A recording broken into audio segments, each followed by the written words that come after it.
A very good morning to all of you. On my behalf and on behalf of the organizing committee, welcome all of you to this day one session. We have 3 resource persons for this session.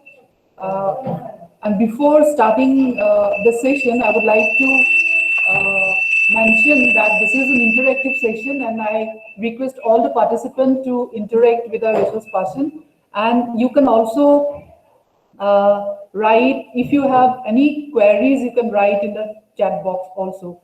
So first I would like to request Professor Chandana Goswami to deliver her lecture on verbal and non-verbal communications, which is very important to all of us. So ma'am, please. Thank you so much. Before I begin, I just want to check one thing, especially with the participants. If you look at your laptop, you can see a raise hand facility. Can you see that? And if you can see that Yes, raise ma'am. hand facility, can you click on it? Please click on that. Raise hand. Yes, I can see some of you. Very good. Good. You can put your hands down now. Okay, I just wanted to check that. Yeah. So which means in between, if you want to share anything or you want to ask me anything, you just do that raise hand. I will be able to identify who has raised hands. All right. And jury, can I request you to just, if there is anything in the chat box, please read it out for me. Is my screen visible now? Yes. Yes, ma'am, it's visible. Voice is audible? All right. So let me get started. I am here to discuss on verbal and non-verbal communication. And this is something which is very important for all of us, irrespective of who we are. Whether you are a student or you are a teacher or you are working somewhere, we need verbal and non-verbal communication skills. So why should we pay attention to this? These are, why do we need to talk about verbal communication? It is because we spend more time talking than writing. And we need to communicate both formally as well as informally. And when we talk about talking, it is the oral expression of knowledge, viewpoints, and emotions through words. Most of us can talk reasonably well, but probably we can do better. I can see 2 people who have still raised hands. Do you have a query or have you forgotten to put the hand down? Jilit Kho, Narziari, and Jaswant Talukdar. You have to share something? I guess they forgot to put the hand down. Let me continue. This is the simplest model for communication. You will find it in any standard textbook, all right? So what happens is that we have a sender and we have a receiver. Now this sender has an idea that has to be converted into a message and sent via a channel. Then it is received by the receiver, who will interpret it in his own language or in his own terms of reference, and then give a feedback to the sender. So when this entire process is done, then we say that communication has been completed. Now our job is that how do we make it effective? For this, you need to keep a few things in mind. First, understand, make up your mind. What is the idea that you are trying to convey? This idea has to be converted into a message. All right. And when you send the message, that means when you are speaking, please do not speak very fast. Speak and also pause so that your receiver can actually assimilate the impact of the message. And whenever you are passing on a message, you need to address the needs and expectations of the receiver to retain interest. I'm sure for those of you who are here in this session, it is because you have some interest, it is because you have some expectations that you are here, and my job is to see that I live up to your expectations. Only then you will listen to me. Greater the empathy, higher will be the level of understanding and receptivity of the message. So now when I am talking to you and you are a set of students, if I can understand your mindset and if I can actually give you what you want, then you will accept whatever I am saying. Then sender should try to understand the different mental frames of the receiver.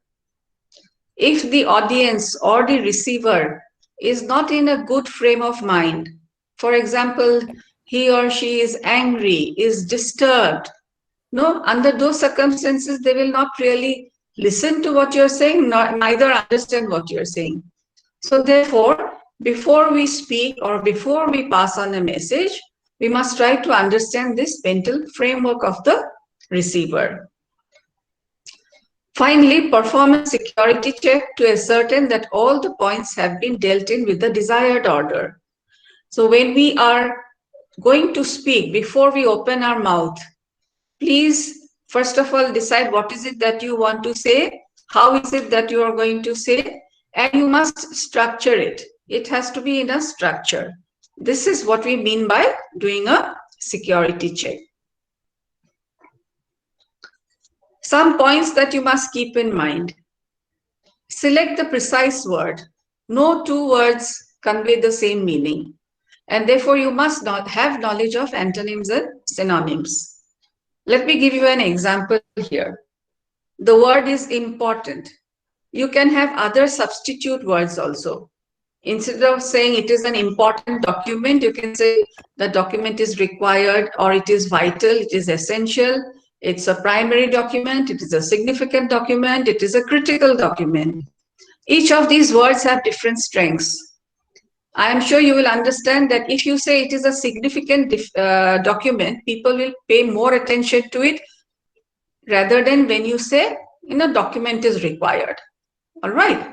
So please select your words very, very carefully. Second is that avoid jargons for general audience. You must use jargons only with a homogeneous group, that is a select audience. Again, let me give you another example here. If I ask, what is the meaning of CTC? CTC is an acronym. People in business will say it is cost to company. But people in the tea garden will say it is a way of preparing tea, crush, tear, and curl, or curl, tear, and crush, whatever. All right. So you must use jargons carefully. Then avoid verbosity. Verbosity is, you using a lot of words in a sentence. And please understand that use of more words does not imply greater clarity. Let me give you another example. Can somebody tell me what is the meaning of this line? This sentence has 23 words, by the way. It is a grammatically correct sentence. Keepers and rearers of poultry should abstain from assigning successive numbers to any gallinaceous domestic fowl that still occupy their spheroidal productive bodies. Would you like to try what it means? If you want, you can write it in the chat box. I can have a look.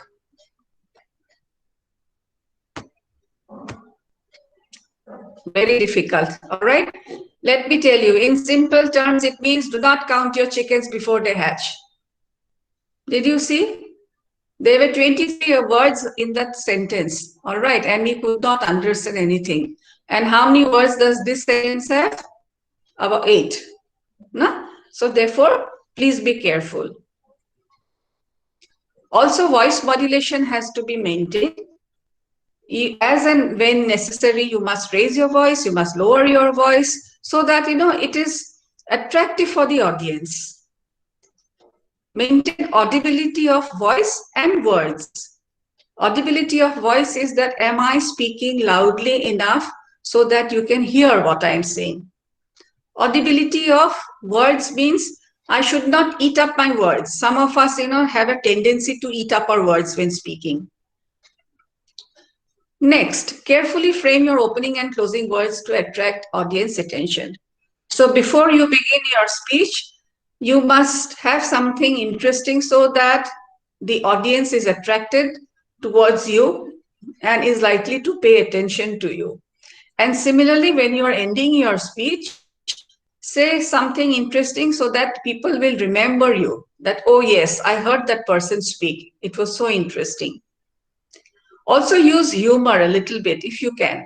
And humor has to be in good taste. You have to be politically correct, diplomatically correct when you're using humor. If you think you are uncomfortable using humor, please don't do it. Because it is horrible, like, you are cracking a joke and nobody is laughing. All right. Then maintain proper accent. If you are speaking English, it should sound like English. If you are speaking Hindi, it should sound like Hindi. But then we have a little problem, no? We have what is known as a mother tongue influence. All right. And for us Assamese, we really cannot differentiate the Hindi, cha, isn't that? Everything is sa for us. So please try to acquire the right kind of a accent. Participants, if you are with me and you are following what I am saying, can you please raise hands? Participants, please press the button, raise hands. Yes. Good. Good. I can see. Now you can, yeah. You can put your hands down now. Thank you so much. Let me carry on now. So now there are some barriers to communication. There's something which prevents you from communicating. I have just taken up 3 out here. Number 1 is the language. Now, you and me, we both need to understand, or we must both have a common language. All right. So today I'm communicating in English with the assumption that you are also okay with the English language. No? But then if you do not understand English and I speak in English, we are going to have a problem. So therefore, language is important. Second, psychological barriers are there. Don't you have it like this? You're so scared of talking to someone, all right, because you think he or she may not like it. Or maybe you think the other person does not like you, no? Or maybe just because the person is at a very, very high position. So therefore, you have this discomfort in going and communicating with this person. So those are psychological barriers. Then there are structural barriers. For example, today we are doing it in a virtual platform. Our structural barriers could be that if there is electricity failure, this will stop. If internet connectivity fails, this is going to stop. If there is noise in the background, you will not hear what I am saying. All right. So these are the structural barriers. But communication is not just speaking. It is speaking as well as listening. And honing skills in both these areas is absolutely essential if you want to impress the receiver. Of course, the first impact is always made by the speaking abilities of the sender, but it is equally important to listen to the other party. And these two activities are closely intertwined and cannot be segregated. So if you want to improve your communication skill, not only should you speak well, you should also be able to listen well. Some of the qualities that are required for the sender. I have again taken just 2 major groups. The first is that at a personal level. As a person, you must come across as confident, sincere. You must be thorough in whatever you are saying. You must take care of your grooming. By grooming, I mean that you must be dressed properly. I'm not asking you to wear fancy stuff, but you must look professional. The grooming it begins with your combing of your hair till the polishing of your shoes. All right. And postures and gestures. I will do a little more about postures and gestures when I move toward the other part of my presentation on nonverbal. Then the second part is the voice. Your voice is very important. All right. Understand your voice. Find out what kind of voice you have. First, look at the pitch. Do you have a low pitch? Do you have a high pitch? Or do you have a normal pitch? Second is that the speed. Please keep in mind that when you are interacting with somebody for the first time, that person is not used to your way of talking. So therefore, your speed has to be a little slow. All right. Do not speak very fast. The person will not be able to catch you what you're saying. And finally, voice modulation. I have also told you that yes, your voice has to move up and move down as per the demand of whatever you are saying. If you speak in a flat tone, everybody gets very bored, all right? And then they will switch off. I said listening is very important, but I think most of us are not even aware that listening is a process, all right? So as a process, what we do is that first we receive the, it's like physically hearing the words. After you hear the words, you assign a meaning to those words. And the meaning is coming from your own frames of reference. Then we remember what has been said, all right? And then we evaluate, all right? We try to see what is fact and what is an opinion. And after the evaluation, we will respond. So therefore, listening is a process and is also subject to a variety of physical and mental barriers. If you are in a tensed frame of mind, if you are anxious, you will not really be able to listen properly. And of course, physical barriers like the ones I just mentioned, that there is in this virtual platform, if you have an electricity failure, if you have an internet failure, then you are not going to hear what I am saying. So we need to improve our listening skills. All right. And how should we do that? Number one is please look beyond the speaker's style. Some of us, we focus on the speaker as a person. We try to check what he is wearing, what she is wearing, what kind of hand movements, what is the pronunciation style. All right. And in focusing on all that, we lose track of the content. No, we forget that what is the message that is coming across. So try to look beyond the speaker's style. Fight distractions. I am sure wherever you are sitting now, you will have multiple distractions happening right and left. Please try to remove those distractions, get away from them, and then listen. Third is providing feedback. If you and we would have been in a classroom, I would have got your feedback immediately by looking at your eyes, all right, or by looking at your body language.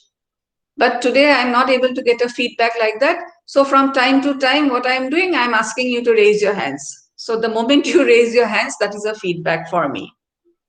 And number 4 is listen actively. Listening is not only with the ears. When you listen, please use your eyes also to check on the body language and use your brain also while listening. All right. When you use all 3 of them together, then that is called listening actively.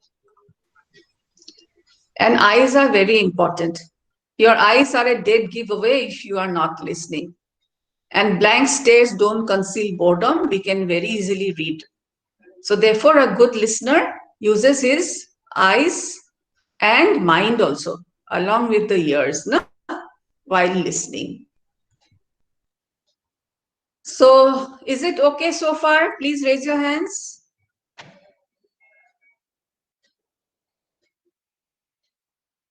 Good. Yes, I can see that. Thank you so much. You can put your hands down.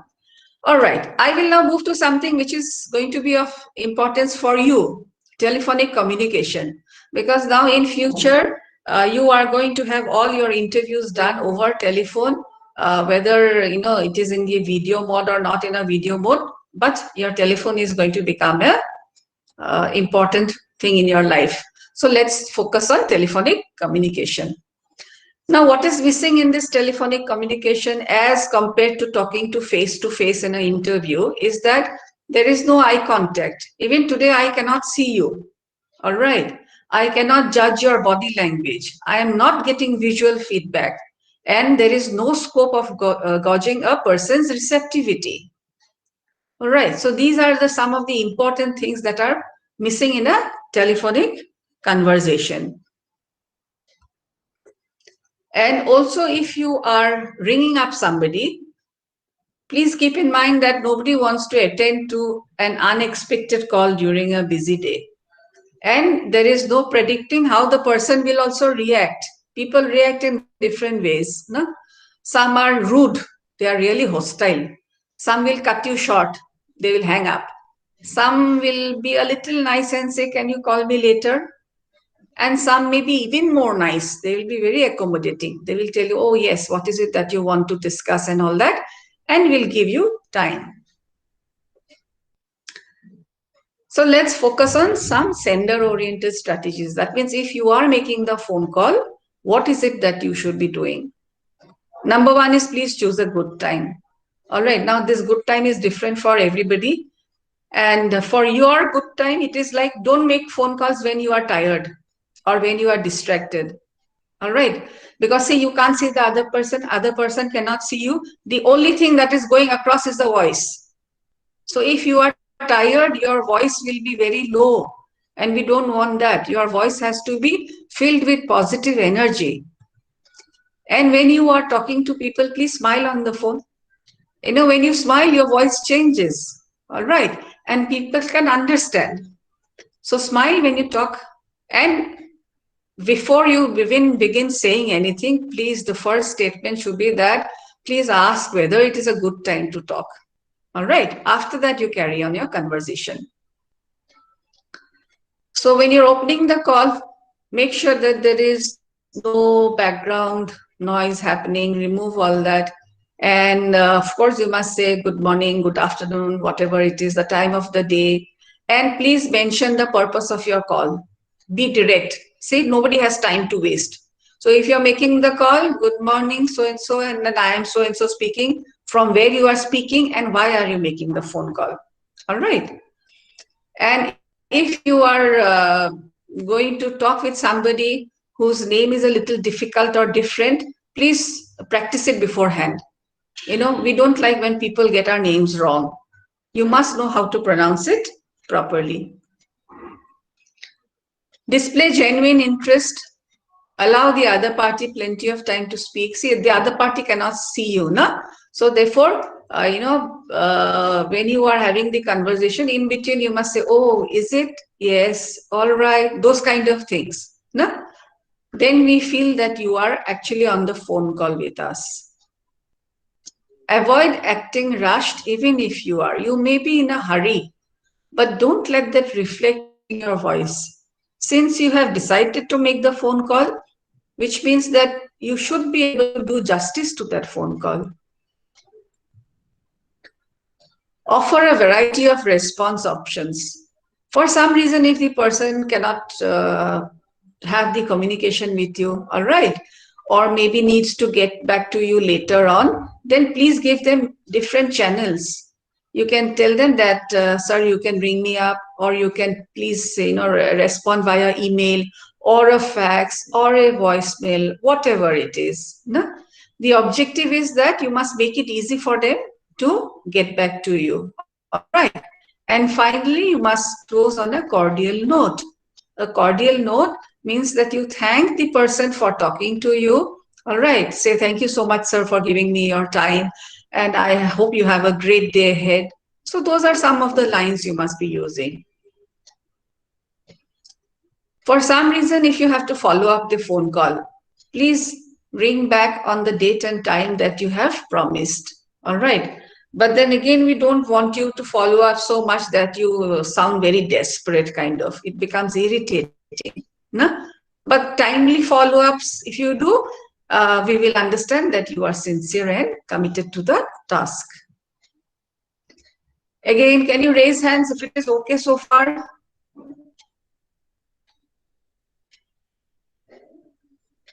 And if you have questions or anything, please put them in the chat box. Jury ma'am will tell me if there are questions. All right. Very good. Now let me move to receiver-oriented strategies. That means if the phone call is coming to you? What is it that you should do? Ask for the purpose of call and listen attentively. You must use a cordial tone. You cannot be rude. All right, you have to be very polite, and language also has to be the right kind of a language.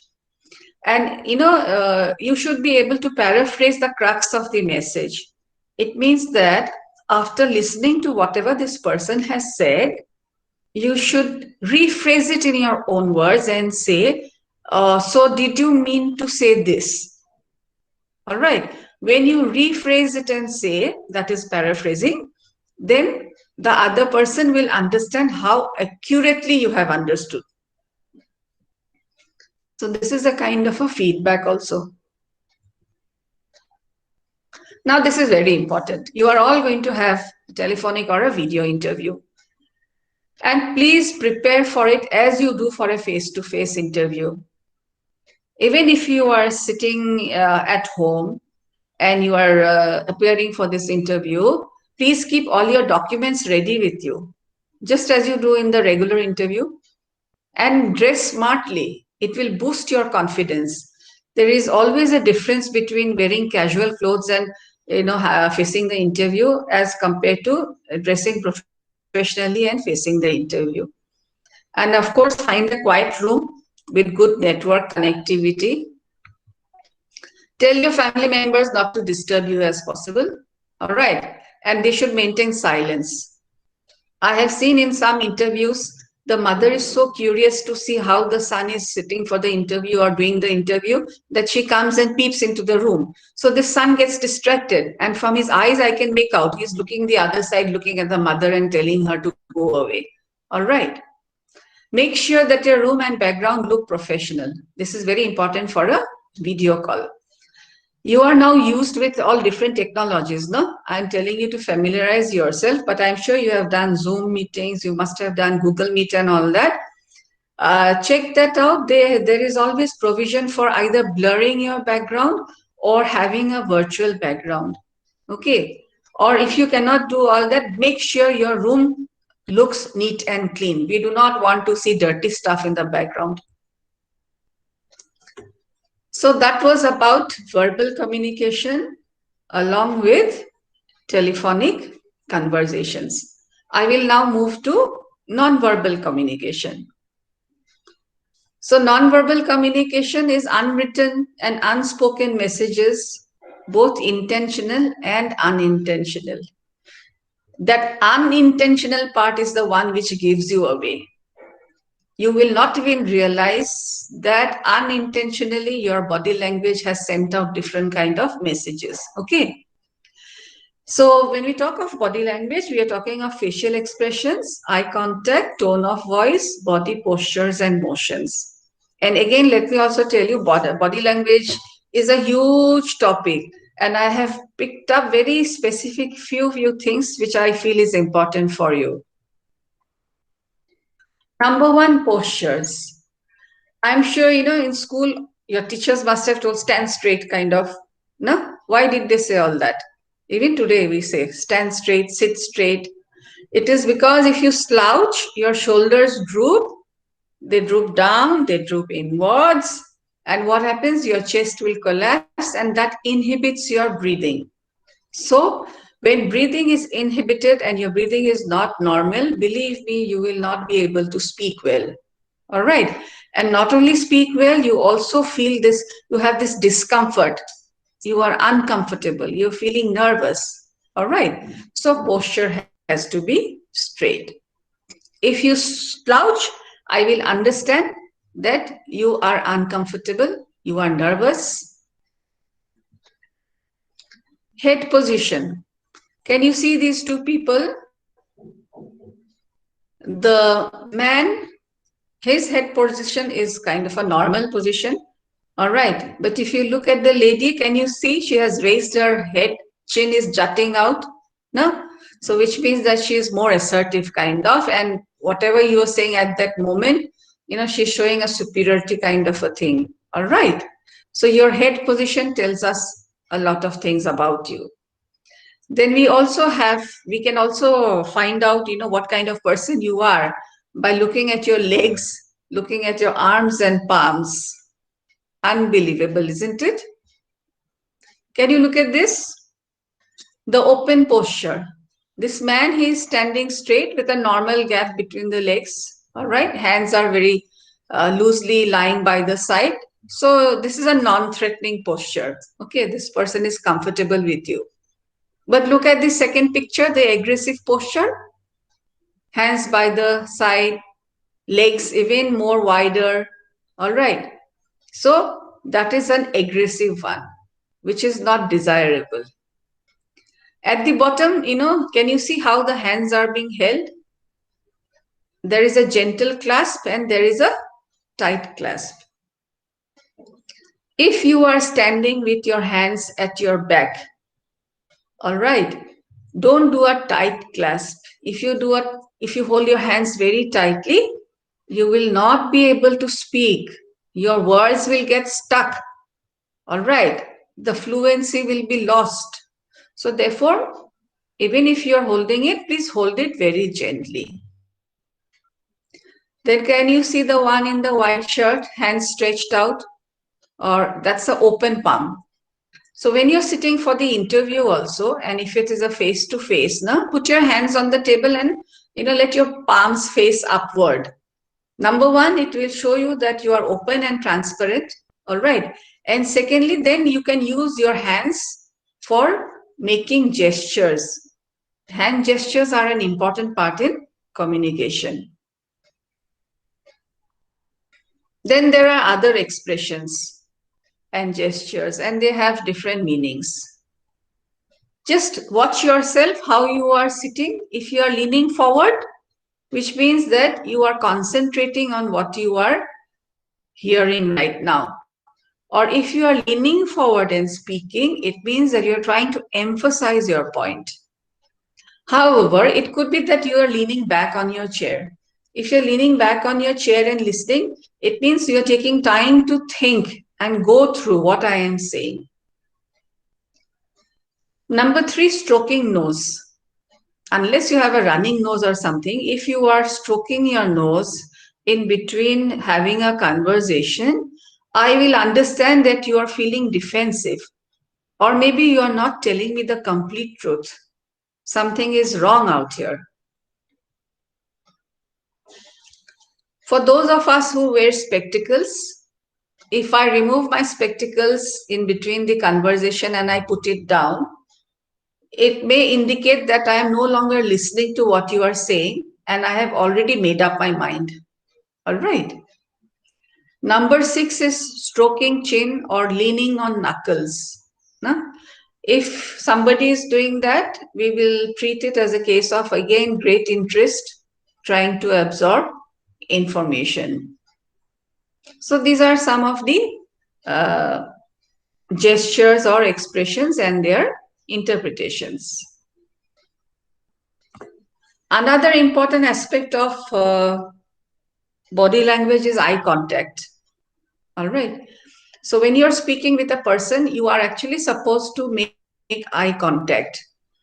So the question is that, how long should I look at someone? We normally don't stare and talk like that. But if you, continuously stare for more than 2 minutes, it becomes a little uncomfortable. All right. Scary also. So just keep it minimum.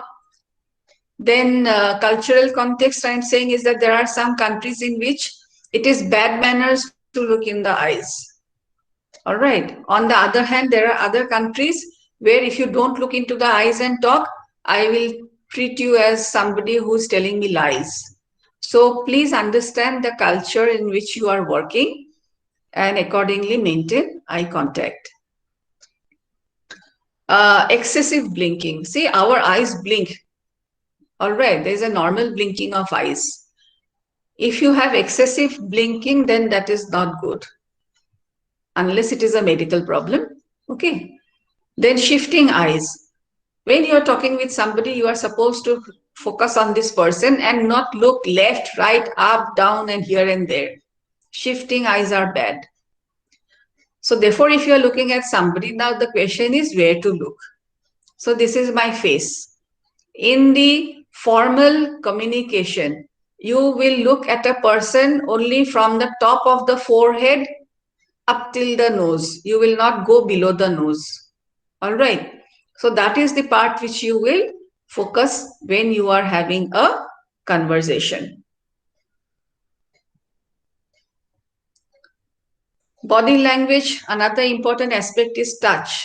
And you know, when this touch is experienced, it is experienced when you are doing a handshake or maybe when you are hugging somebody. All right. That is, or if you're patting somebody, then this touch comes in. And through this touch, it facilitates sending of message and also the emotional impact of the message. And this touch is very important because we can make out whether it is a positive one or whether it is a negative one. All right. And again, keep in mind the cultural context. There are some cultures which will not permit patting on the back or hugging. All right. So therefore, cultural context is very important. There's something called Proximix, that is the personal space. You know, when two people are talking, there is a minimum distance to be maintained. If you come too close, then I don't like it. Okay. So what is these distances? First, I'm saying intimate distance. This is meant for only family members.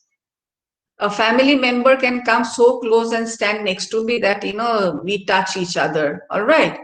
So from that point to a distance of 45 centimeters is a intimate distance. That is only for people who are very, very close to me.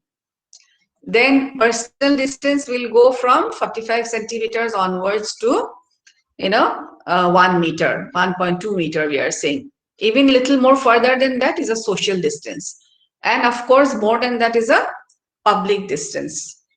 Now, mind you, in a country like India, where we are overpopulated, I think our social distance and public distance really do not exist at all. Okay. But please understand, you must maintain this distance, especially when you're interacting with foreigners. They really do not like it, that we come so close when talking. All right. Appearance.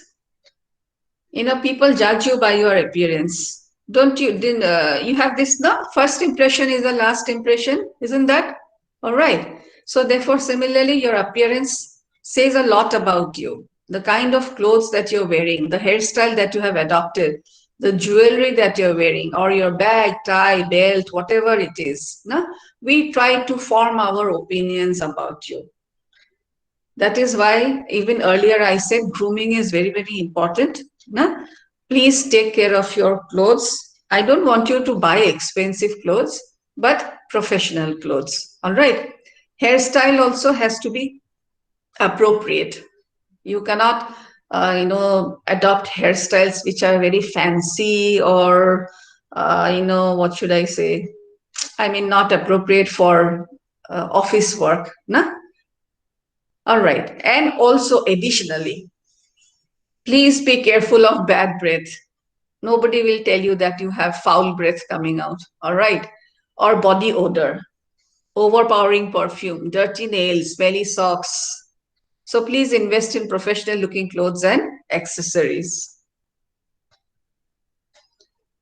Paralinguistics. We have already talked a little bit of it a little earlier. All right. So now we'll give you a little more. Tone of your voice. The tone is very important. You can have a rude tone, you can have a harsh tone, soft tone. No, the same sentence carries different meanings depending on the tone. For example, if you come late to my class, I can ask you, what is it? Why did you come late? So from that tone, you can understand, oh, madam is okay with that. But then I can say in a different way.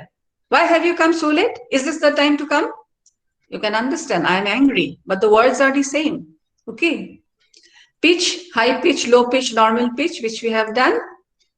Articulation, it is how you compose your sentences and also your pronunciation. If your pronunciation is not really okay, kind of, and your sentence constructions are not okay, then it's a little difficult. All right. And of course, voice modulation also, which I have been mentioning over and over again. Okay. Chronemics. Chronemics means it is the use of time as a signaling system. And it tells me something about you. And what is the signaling system comprising? It includes punctuality, amount of time spent, waiting time. All right. And therefore, if you come on time or you come a little early, I will understand that you are interested, you are sincere, and you have a serious attitude.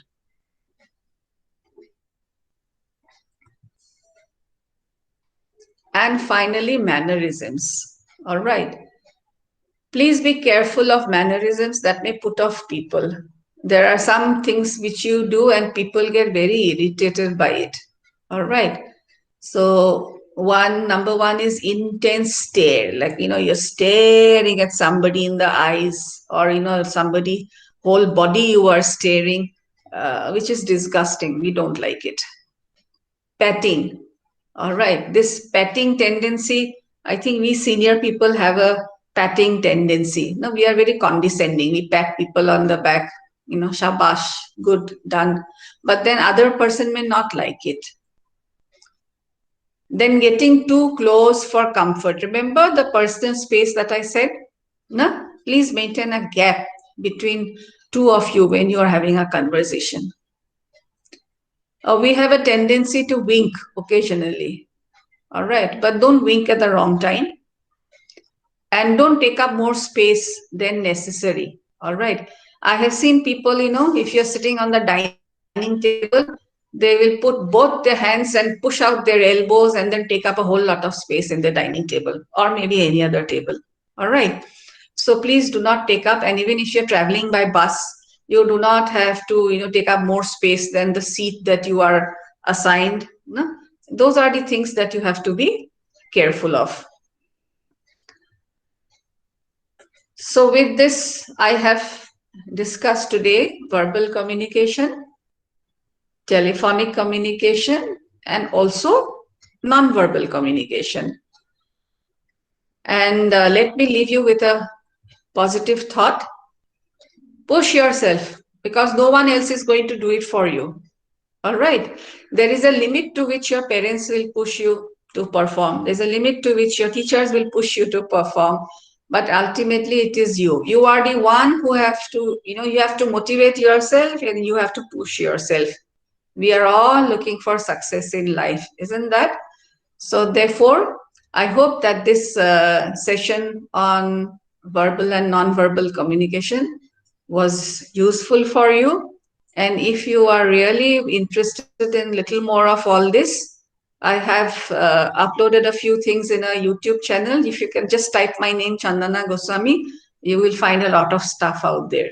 That is if you are interested. All right. So with this, I conclude. Thank you very much. Thank you, Dhanapati Deka. Thank you, Bhopali. Thank you, Jury, for giving me the time. I am now open for question and answer. Anything that you want to ask me, I'll be happy to respond.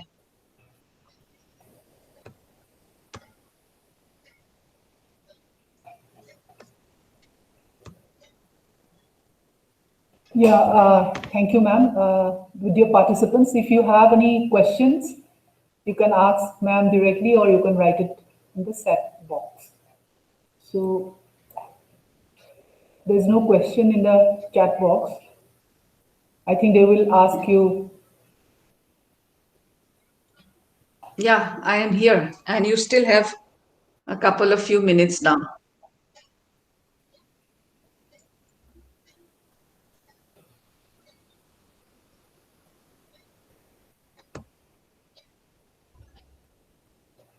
Anyone, if you have any queries? Or let me put it like this. If you think you found it useful, can you raise hands? Yes. This they will do because they don't have to speak.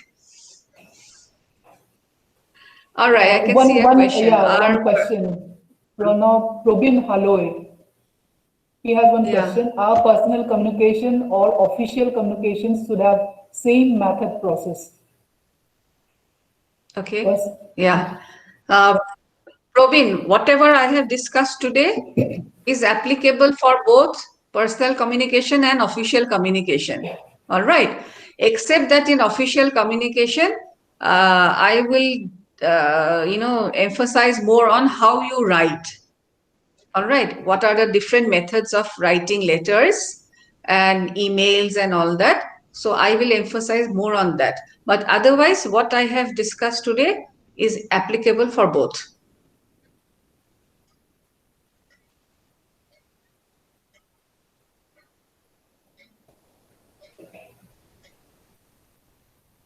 Anything else?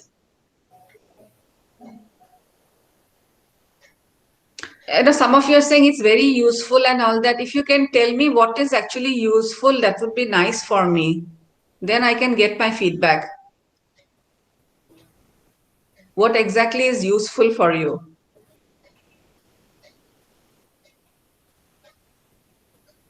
Or you can speak also.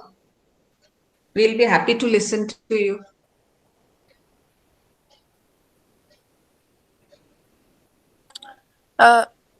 Ma'am, I'd just like to say Yeah. the these things these things you taught us, you explained to us, these are very subtle differences that we really forget to notice. And we really don't put in, get this thing in mind when we are talking with people, be it professional or personal. And that is something people don't just outrightly they come out and communicate to us like, I did not like this. But slowly, our communication, our how do I say, relationships, and they just get downhill because of such practices, such wrong practices. So that's something which I Yes, find very yes, useful. Those are very subtle differences. It's very hard to find, but once you notice them, you just go on noticing, and then you reflect it on yourself, and then you incorporate the yes, things that you said, and life becomes easy, I guess. yes, yes. Good. Yeah. Thank Thank you. you. Anybody else?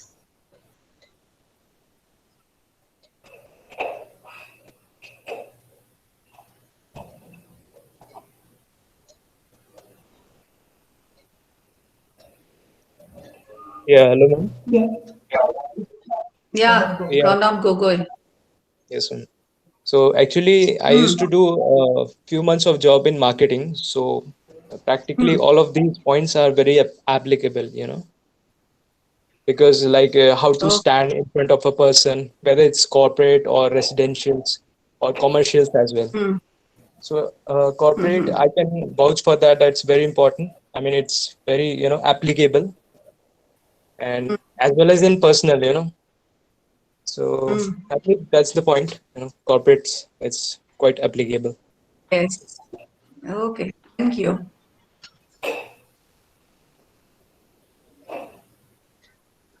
Anyone?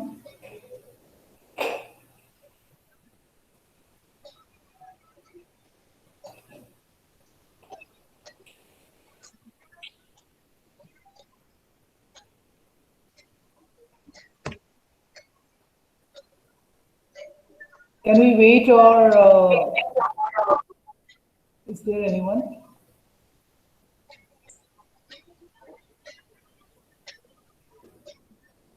I think they are chasing in a YouTube channel. They're chasing you in a YouTube channel. I hope they go there. There's somebody who's typed in something. So if Nice they Not have, only for youngsters. Very Oh, nice, madam. Very Ananya. nice presentation. Very nice presentation. It is also needful for us, not only for the students. yes, Yeah. yes. That's what Ananya has written. And Jaswant Talukdar, how does one deal with a situation where they have to Where they have deal to with a okay, with professional colleagues in a non-professional environment? environment. Is it like that, Jaswant, you're inviting your boss home for dinner or something like that? That situation?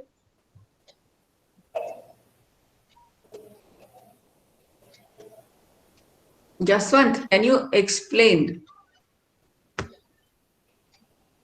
the context. Acha, in any case, Yes. just one. Right. In any case, you will still use whatever has been, whatever I have discussed today. All right. You must, even if it's your professional colleague who's coming home, there still has to be courtesy, there still has to be respect.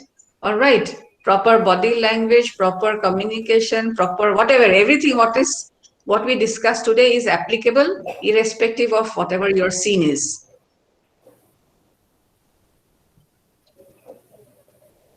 Am I making sense, Jaswant?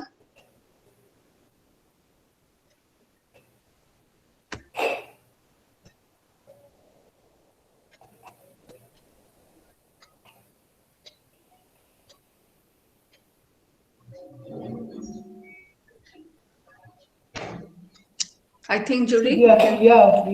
If they don't have any questions, so we will stop for this session and we will start the next second talk.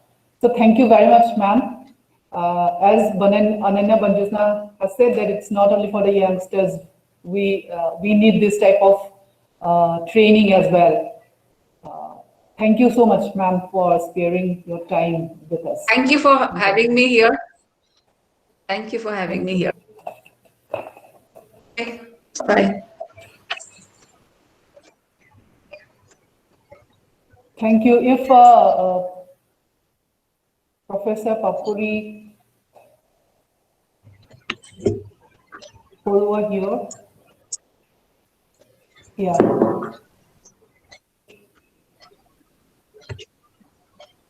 May I request Professor Papori Baruah? Yeah. So our next, yeah. Hello, ma'am. Yeah, good morning. Good morning. So our second resource person is Professor Papori Baruah, and her topic is personality development. This is two very important topic for us. She is a Dean School of Management and a former head of the Department Management Sciences, and she is Professor in Charge Placement, Non-Engineering Placement Coordinator. So, ma'am, may I request you to start your presentation on personality development? Yeah, thank you, Dr. Judy Kaur.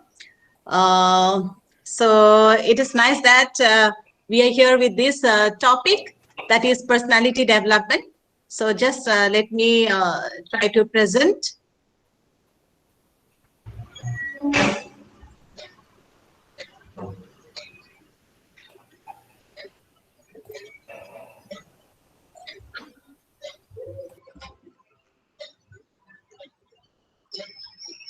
Judy, is it visible? Yeah, yes. Is it visible full screen? Yeah. So participants, welcome to the session on personality development. I'm Professor Papori Baruah, as you have been told.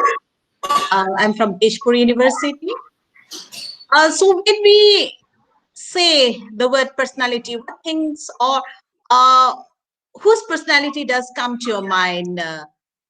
We tend to remember great personalities like Swami Vivekananda, Mahatma Gandhi, Albert Einstein, Subhash Chandra Bose, Mother Teresa, Amitabh Bachchan, Martin Luther Jr., Dr. APJ Abdul Kalam, Barack Obama, Prime Minister Narendra Modi, Virat Kohli, Mithali Raj, Kalpana Chawla, Indira Gandhi, Arundhati Roy,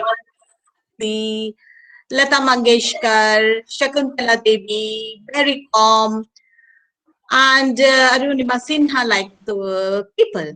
Also, the great personalities whose name immediately comes to our mind. So, when I had done some survey with people on personalities, I find these are the names of people that come to our mind. Why is it so? Because they had left a mark in this world. They inspire our lives. So when you say Amitabh Bachchan, his personality, what comes to your mind? It is the things that impresses you. His acting abilities, his voice, that strong voice, the ageless fitness, his choice of roles. It is very hard to neglect the films, that he has been doing, the hard work behind those, and his determination and the body language. He has that charismatic quality, we say. But whatever Amitabh Bachchan is today, so it is because of his hard work and determination. He also had his dose of failures, and only his talents did not work. He had the talents, but he was not accepted by the film industry during the initial years, and he had to struggle a lot to reach here today. And in mid-career also, he had undergone challenging circumstances. So what is personality? Your personality is the type of person you are, which is shown by the way you think, feel, and behave, and how you conduct yourself in a given set of circumstances. Different people may react differently in the same circumstance. So it varies from person to person, and that makes different personalities. So when we say personality, it includes both the internal and external aspects of a person. Many think that personality is only the external aspects of the person. No. External, of course, very important because it makes the first impression of the person. It relates to the one's height, weight, how the person looks, his color, and other physical aspects, including the dress he wears, how he walks, how he talks. But more important is the internal aspect, the internal aspects of the personality that cannot be seen immediately. But those aspects are behind the personality that the person is today. His or her attitude, the values that the person carries, and the learning. So what is behind those personalities? The personality traits that makes us unique tendencies to feel, think, and act in certain ways. So behavioral scientists have talked about 16 primary traits of personalities, which have opposite, like someone is relaxed, someone is tensed, someone is very serious, someone is happy-go-lucky, someone trusts others easily, whereas some people, they are suspicious. So what is your personality? So I give you 3 minutes to write down. So now you know that personality is comprised of both the external aspects as well as internal aspects. Please take 3 minutes to write down your personality.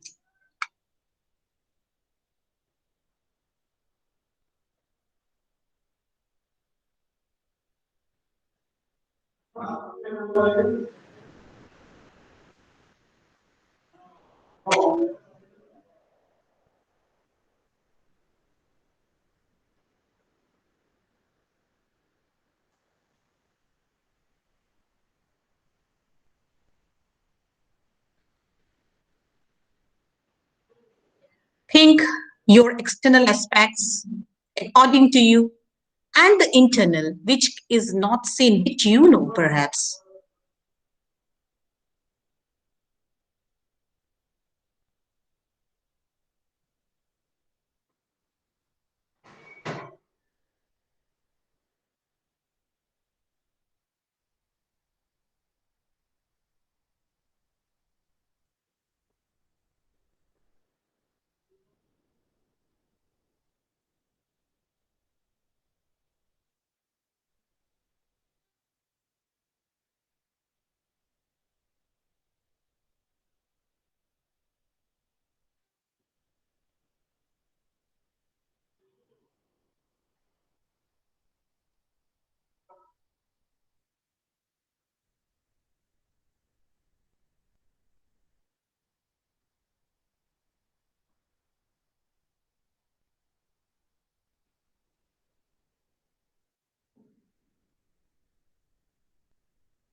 Okay, if you have written down a few words about your personality, let us proceed further.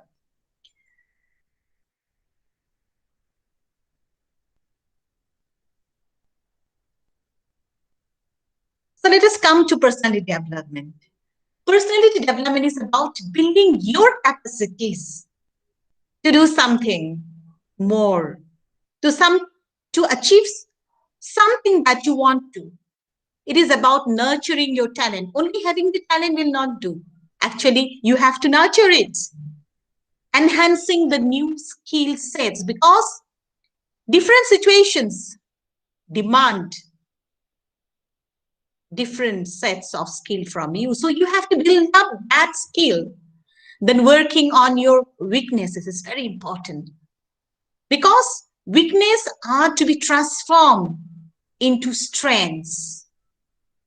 Only then you will be, imbibing the personality that you would like to have. Now, why it is required to develop personality?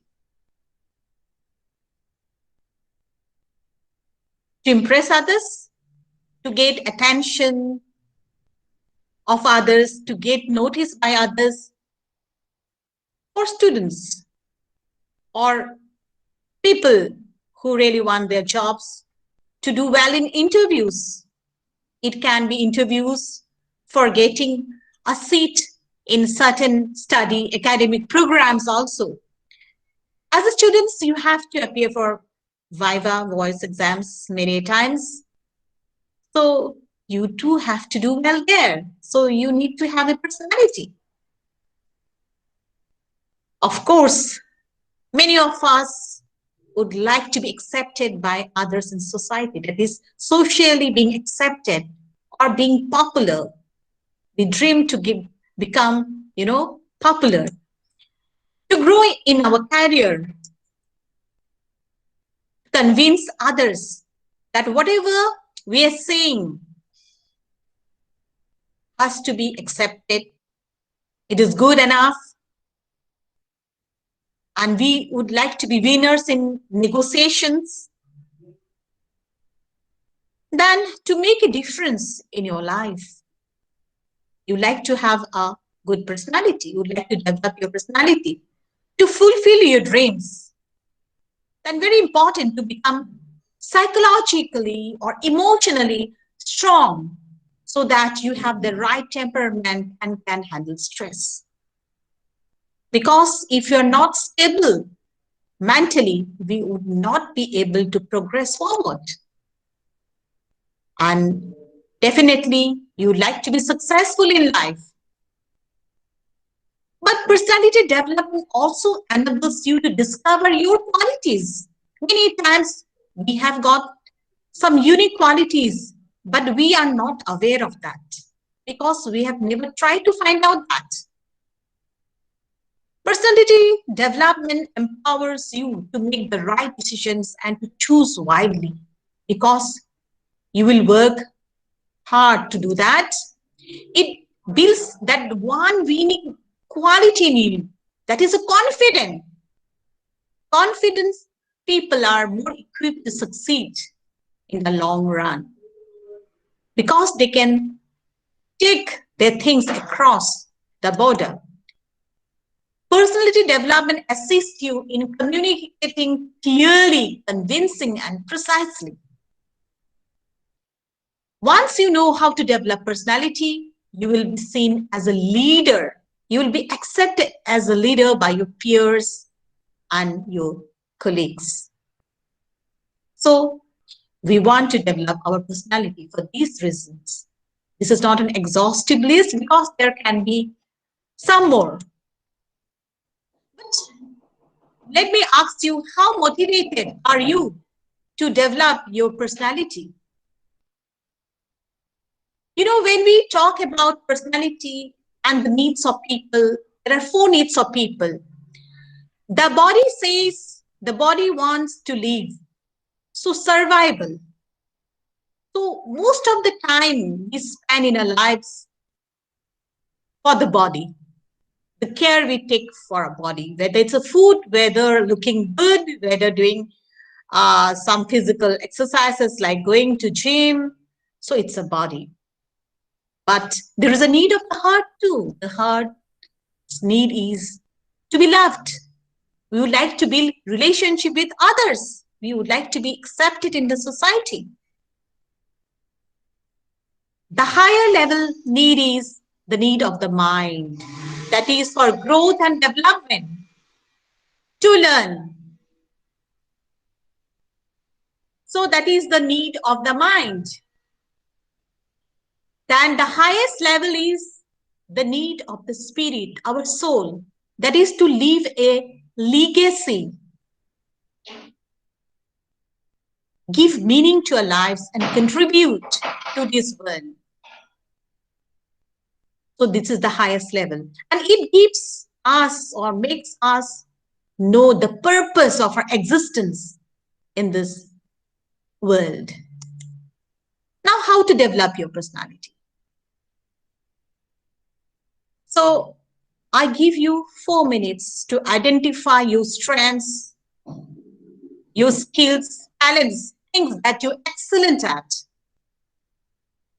Your uniqueness, how unique you are, what uniqueness you have. And also to identify your weaknesses, both outward and inward. So just take 4 minutes to think and write down.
If you have identified your strengths,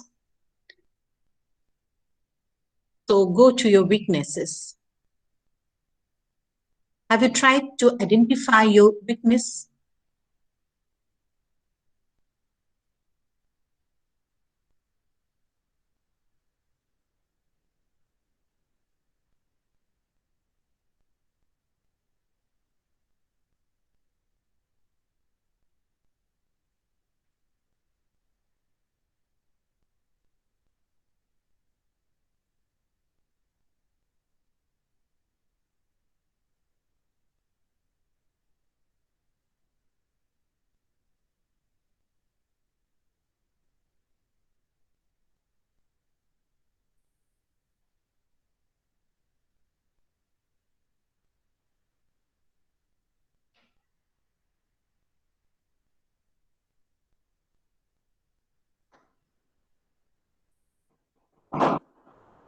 Now visualize yourself, what you want to become. You can close your eyes. Close your eyes and visualize yourself, what you want to become. How you see yourself in the future. I will give you just 1 minute to visualize yourself.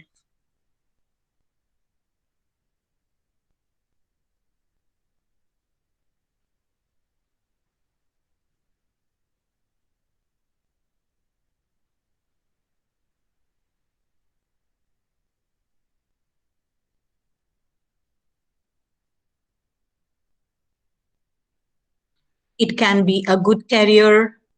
It can be something you always wanted to do.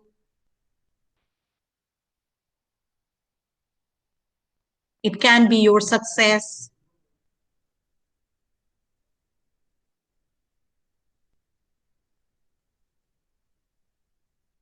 So now think, are your strengths, that is, the specific strengths helping you to realize your desired state?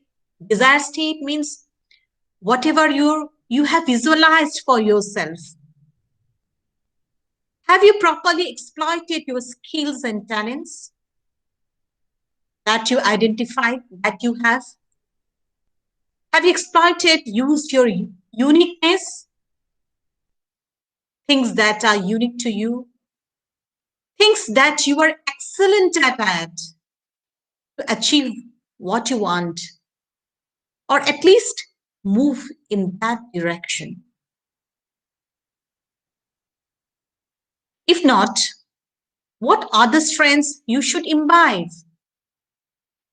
You may feel that you have some strengths, but this is not enough. This is not helping me to achieve my desired state, something you want to achieve, something you want to realize.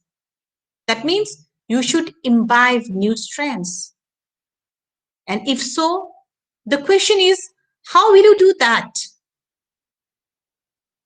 You must have a planning for that. You must identify those needs.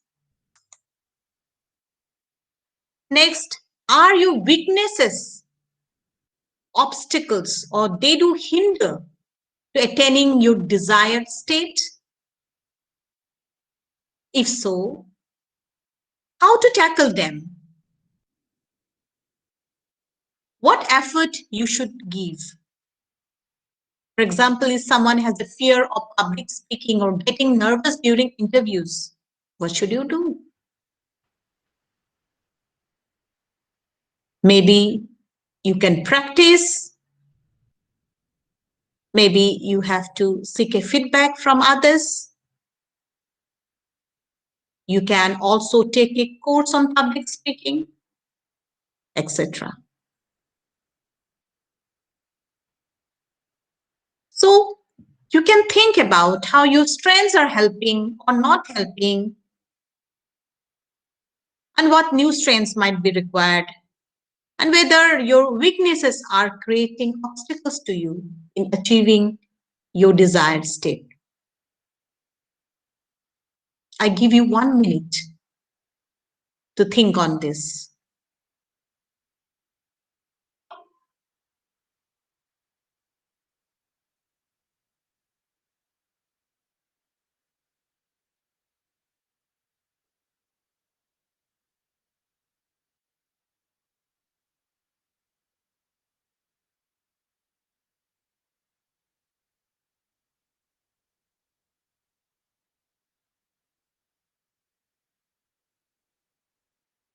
Okay, let us proceed further. All of us would like to be a charismatic person, okay? But to be more charismatic, you have to develop your inner self as well as your outer self.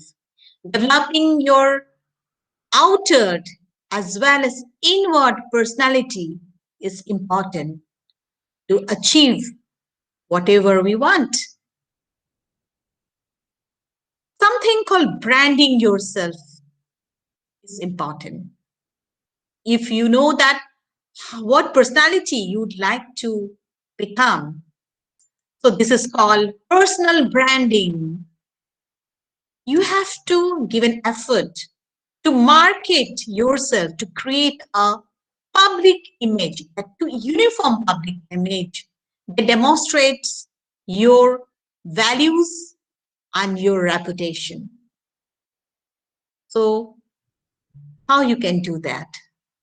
The way you speak, the way you conduct yourself with others, the way you think, the way you act. So this is important, including your outward personality, your dress. Branding really helps. Today you have got the social media, and you should put a good image to brand yourself. Whether it's a LinkedIn, which is a professional platform, or Facebook, Instagram, you should be more careful with the post that you give there, including the photographs and comments. So it helps. Branding, personal branding helps you to create a personality of your own. Outward appearance or the physical appearance, yes, it is of course important, because this is a first impression that you create. So when we say about outward appearance, dress is important. Dress appropriately for occasions. There can be different occasions, and for different occasions you can dress differently. You should be able to distinguish between the formal and informal occasions. It is not only about what you wear, but how and where you wear.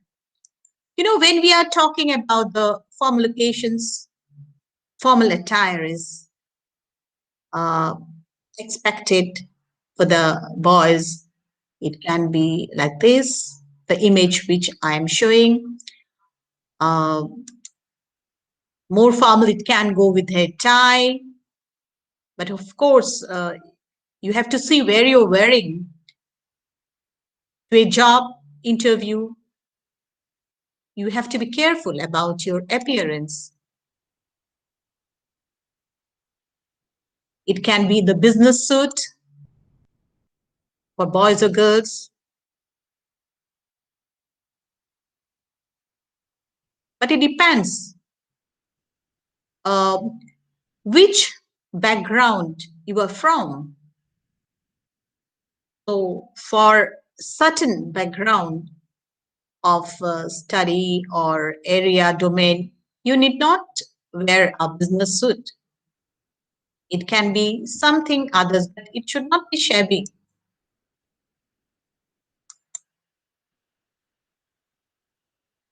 These are some of the formal wears. So you should know what to wear where. So it is a semi-formal. So occasions which are not that formal, you can wear semi-formal, boys and girls. Then casuals for other occasions. So you should not wear a casual dress to an interview. So sports dress. For sports activity, you cannot go with a semi-formal or formal. It has to be a sports attire. So likewise, your outward appearance does matter.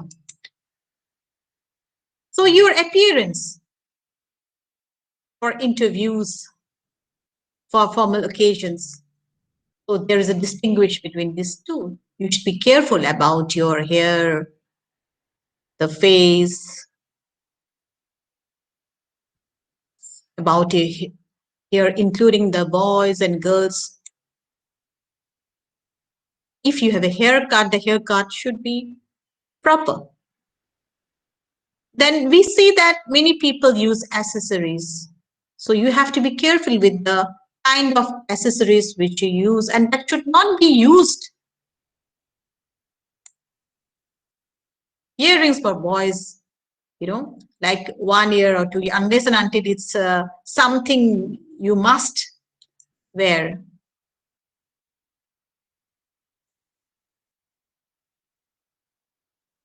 So these accessories should be avoided. And when you wear shoes, you have to be careful not to wear fancy shoes for the formal occasion. So these are the outward appearance we talk about. And you have to become a better communicator. So I won't touch upon communication because you had a whole session on communication, both verbal and non-verbal. But communication, including the body language, the non-verbal is very important in personality. So you need hard work and great preparation to develop this communication. You have to observe others, people whom you inspire, from whom you get inspired, practice, get feedback from others, and take training. Now, developing inner self. In fact, inner self is much higher, and it is 3/4 of the personality. So it is the inner self which makes you express through the outer self. So how you conduct yourself in a given set of circumstances is largely determined by your state of mind. Hence, it is necessary to know your mind. Your mind is important. According to Bhagavad Gita, the undisciplined mind acts as our enemy, whereas the trained mind acts as a friend. We need to control it so that it can contribute to development of our personality. So you will be surprised, but if you're able to control your mind, you can channelize your personality traits, your personality towards what you want to achieve. So it is said that every action and thought of ours leaves an impression in our mind, and which actually determine how we behave at a given moment or how we respond to a situation. The past actions and thoughts have determined the present behavior, and our present actions and thoughts will determine our future. So this is the key principle governing personality development.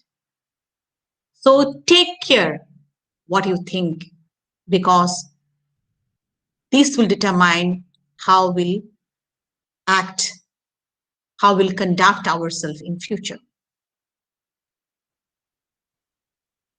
So going ahead with developing inner self, the first thing which comes is developing the right attitude. Attitude reflects how one feels about something. So be positive, spread positiveness, remain surrounded by positive people always. If you see negative people, go away from that.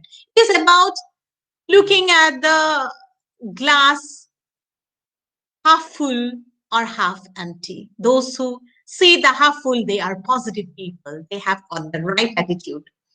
Be optimistic. Keep the hope that something good will always happen. And you need to have a faith on yourself. If you think you are weak, you will become weak really. But if you think you are strong, you will become strong. Be happy always, because it is a state of mind that you create. Happiness will bring radiance in you, your personality. You can become happy by nurturing your passions, things you want to do. So keep time for that. Whether it can be the music, whether it's playing, doing exercise, writing down something, going to nature. Do not miss the little things in life that give you joy. Be happy. Be enthusiastic, because your energy level can do wonders. If you're laid back, your energy level will also be less. You have to derive that energy from enthusiasm. And something which is important is developing your emotional intelligence, your EQ, which is the ability to identify and manage our emotions, whether we are sad, angry, we are irritating, we are feeling sad, happy, our fears. So you need to deal with this, because if you can deal with them, so you can avoid the setbacks, and you can also build good relations with others. So EI is about understanding your emotions and emotions of other people with whom you deal. How to increase your emotional intelligence? First is that practice self-awareness. Know what you are doing, what emotions you are showing. Many times we do not try to identify your emotions, but you must do that. Keep aside 10 minutes in the morning to meditate in solitude and try to be aware about emotions. Try to understand yourself. Channelize your emotions well. For example, if you're happy, if you are joyful, you can share that joy with others. If you're angry, do not show you're angry. Do not act, but try to find out the cause behind that and correct that injustice if you think you're becoming angry because of certain injustice. So try to deal with it properly. So learn to motivate yourself for doing good. Engage with work that you like doing. So you'll see that your emotions will become better if you engage with things you like doing. And if you're happy and if you can channelize that happiness in doing good, that can really develop your personality and show others your personality. And I said about understanding emotions of others. If you do that, it will help you in building your network, in connecting and empathizing with others, that is understanding others. That might provide you better opportunities also. Then you have to infuse emotions with values. Only in understanding emotions of others and acting in return will not do. You have to have the values, because otherwise there are chances that one might exploit emotions of others. So do not do that. Patience. You have to have patience in life. This is the one key aspect of developing personality. Rome was not built in a day. So if you have patience, so in the long run, you will be benefited. Then selfless service or helping others. It is like a boomerang effect, you know. So it is a loop. So what you give away will come back to you. If you do good, good will come back to you. The quicker you empty the air out of a room, the quicker the fresh air, the external air will fill up the room. Otherwise, if you do not do that, if you keep your room closed every time, it can be the poisonous air. Take time out to read something inspirational, so that will develop you. There are a lot of good books which can develop your personality, which can develop your thinking, your attitude. Love yourself, because only when you love yourself, you like to do good, you take care of yourself. Remember the 4 needs I talked about. So you need to love yourself to fulfill those needs. Nurture your patience, nurture your passions, because it can take the stress away and keep you fit and happy. Laugh more, because it will alleviate your moods. It will promote creativity and give you more energy. Very important is expressing your gratitude. It helps in building a better interpersonal relationship and gives a good signal of your personality. People will remember you, and in the process, you might also get good opportunities. Now, how will you realize your desired state, your goal, your dream? In fact, that is called a strategy. You should have a proper planning. You may have a dream, a goal, but you do not know, or you have not worked to go in the right direction to achieve it. What to do? First, come out of your comfort zone and explore. You must get ready for change. You cannot have the laid-back attitude. You cannot resist the change. List down your priorities. You may have several needs, but 1, 2, 3. Your needs, you have to prioritize which is most important for you, the next most important, and work for achieving them one by one. So for that, you have to define your desired state and schedule their development one by one. You cannot achieve everything together. Time planning is very important. Time planning, how much time you have in hand. You have to monitor your progress. You have to evaluate your progress. See whether you are achieving what you want in between. So you may have, or you should have your midpoint goals. You cannot just wait for a year and then realize you have wasted your time. So at regular intervals, you must look at your milestones and see whether you are on the right track. If you are not in the right track, maybe you can go for correcting them. What resources you have? Here I'm saying that time is also a resource. You have to allocate your time, money, knowledge that you would like to possess, of course, the food, exercise, the environment, all those are your resources to move towards the right directions, and you have to plan for that, allocate them. Time management is very important. You should not waste your time. You have to, in fact, make a proper time management plan, allocating time. Your discipline and commitment to the change, commitment to the plan is important. Otherwise, it is going to be a waste. You can evaluate by seeking feedback from others and then correcting the mistakes. And finally, networking with the dependable people, the right people. Remember, I said about the positive people who are going to help you, who trust you, who inspire you, and who lead you. Only then you see that you are going to achieve your dream and develop the right kind of personality.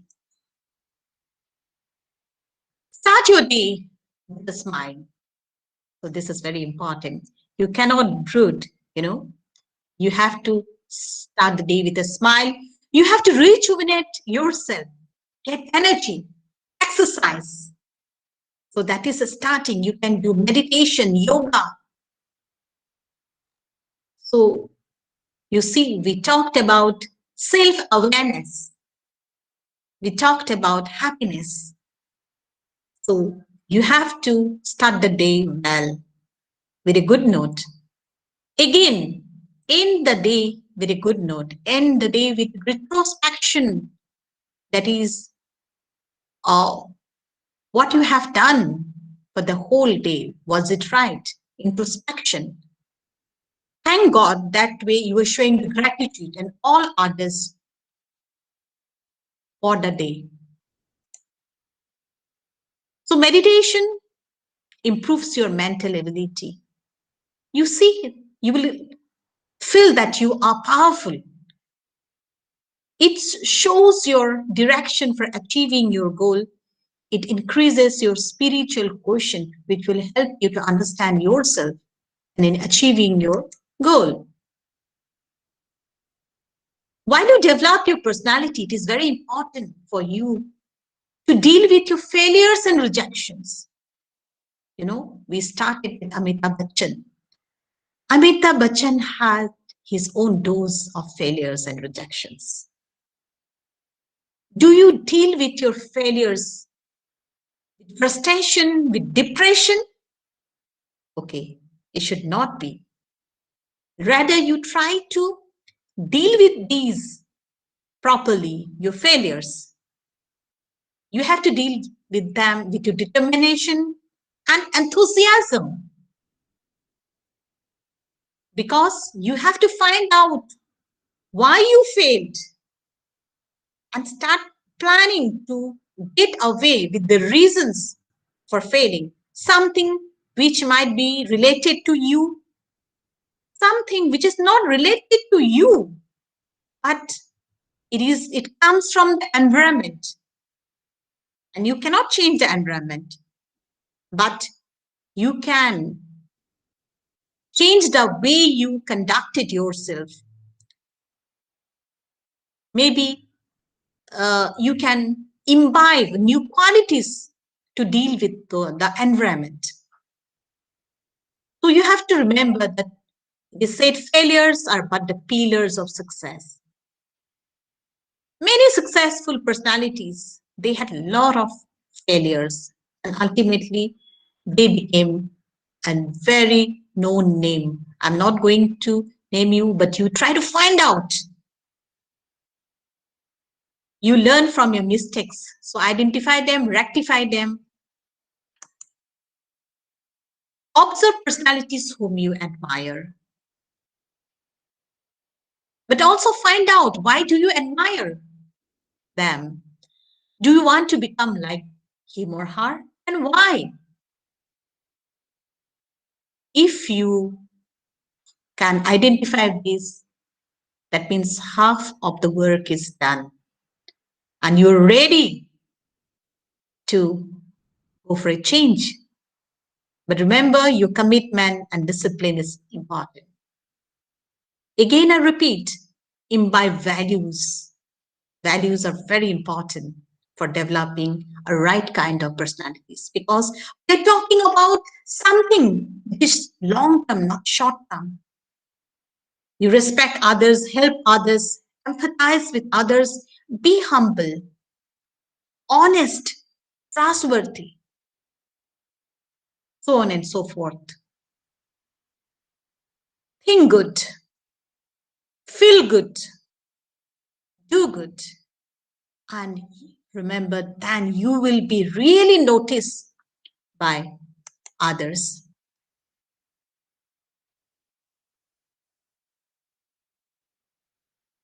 Swami Vivekananda had said enormously on personality development.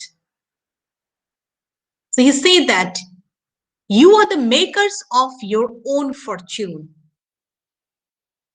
You make yourself suffer, you make good and evil, and it is you who put your hands before your eyes and say it is dark. It is not other person who puts his or her palm over your eyes. It's you. So take your hands away and see the light. That means it is you who would say that it is positive or it is negative. So take out your negativity and see the positivity. So take your hands away and see the light. Now, I'd like to tell you to close your eyes again once you had done, but do this exercise again. Close your eyes. Be calm. Visualize yourself in future.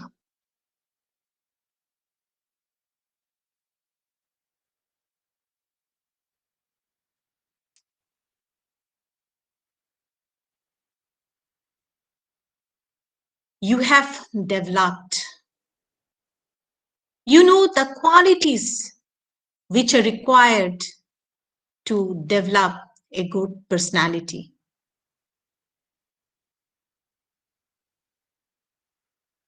You now possess all the qualities needed to achieve your dreams.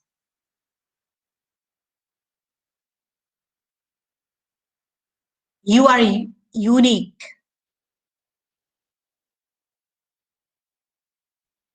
You excel.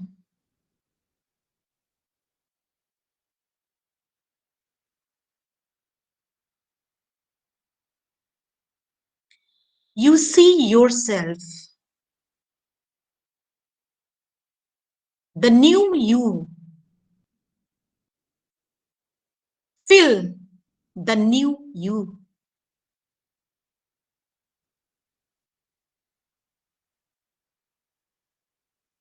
Hear people praising you. People are praising you. They are cheering you. They are cheering you with claps. Enjoy that. Enjoy your new state.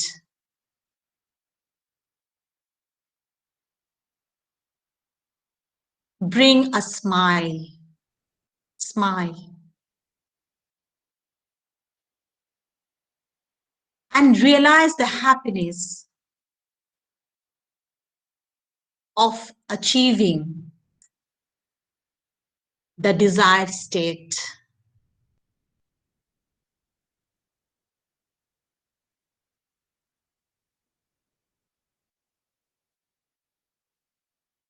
You feel, touch the new state of yours. You have developed your personality. You see positivity around.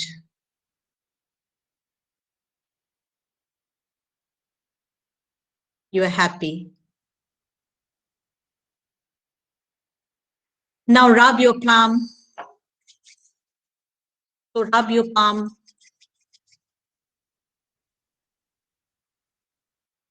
Put the warmth on your eyes.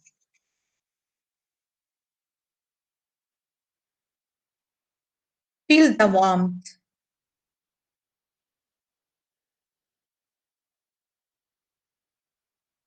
Now open your eyes.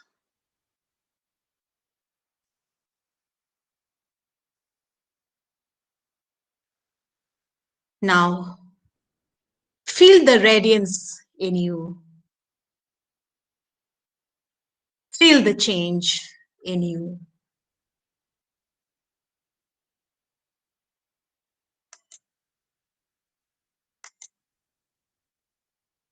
With this, I conclude.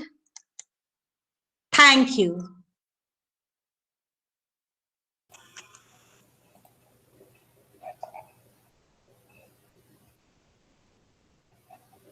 So any questions from anyone?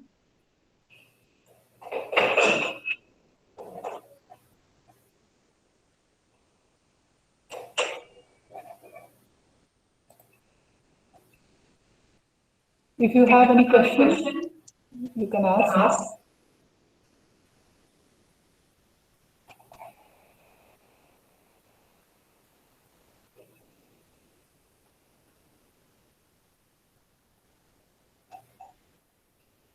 Or you can write in chat box.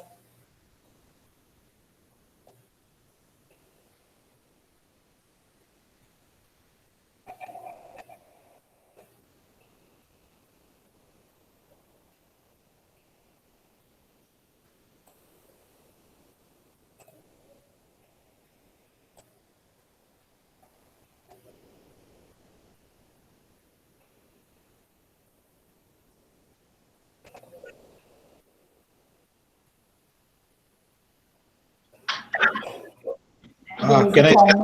Yeah. Yeah. I think somebody has to break the ice.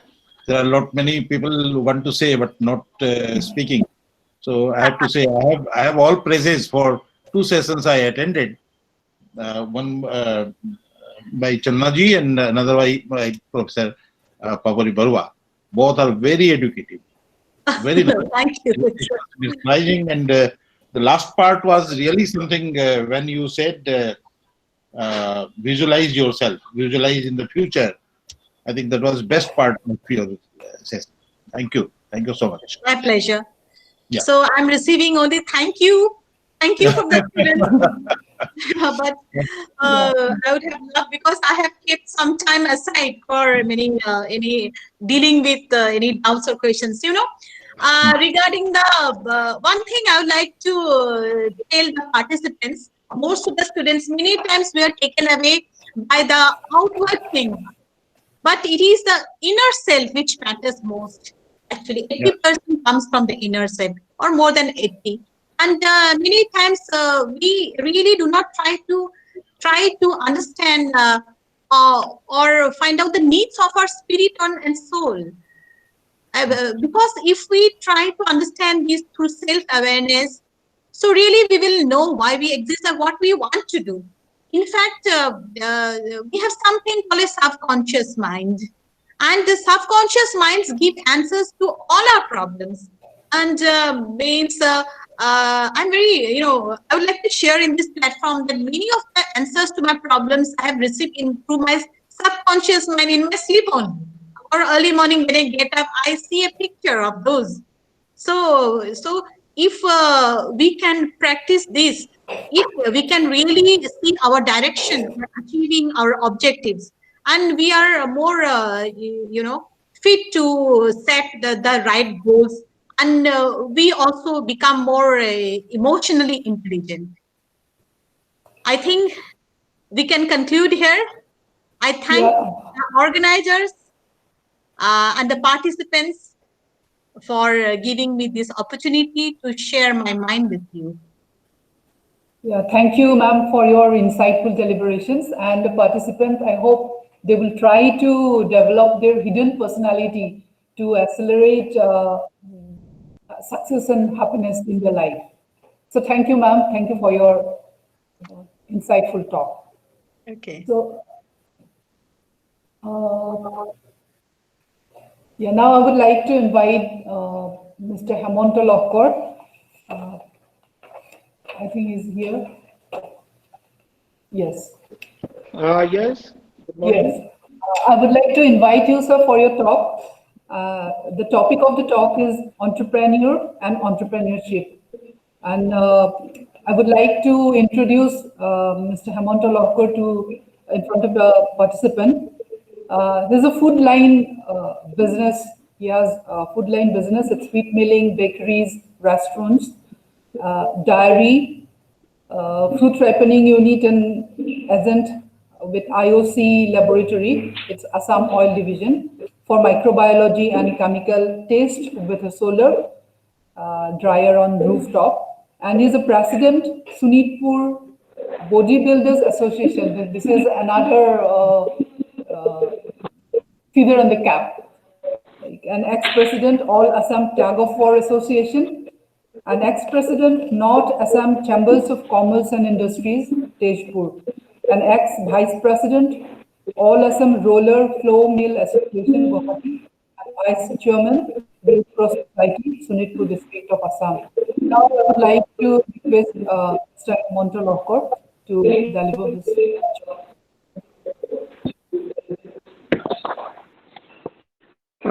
Good morning, all of you.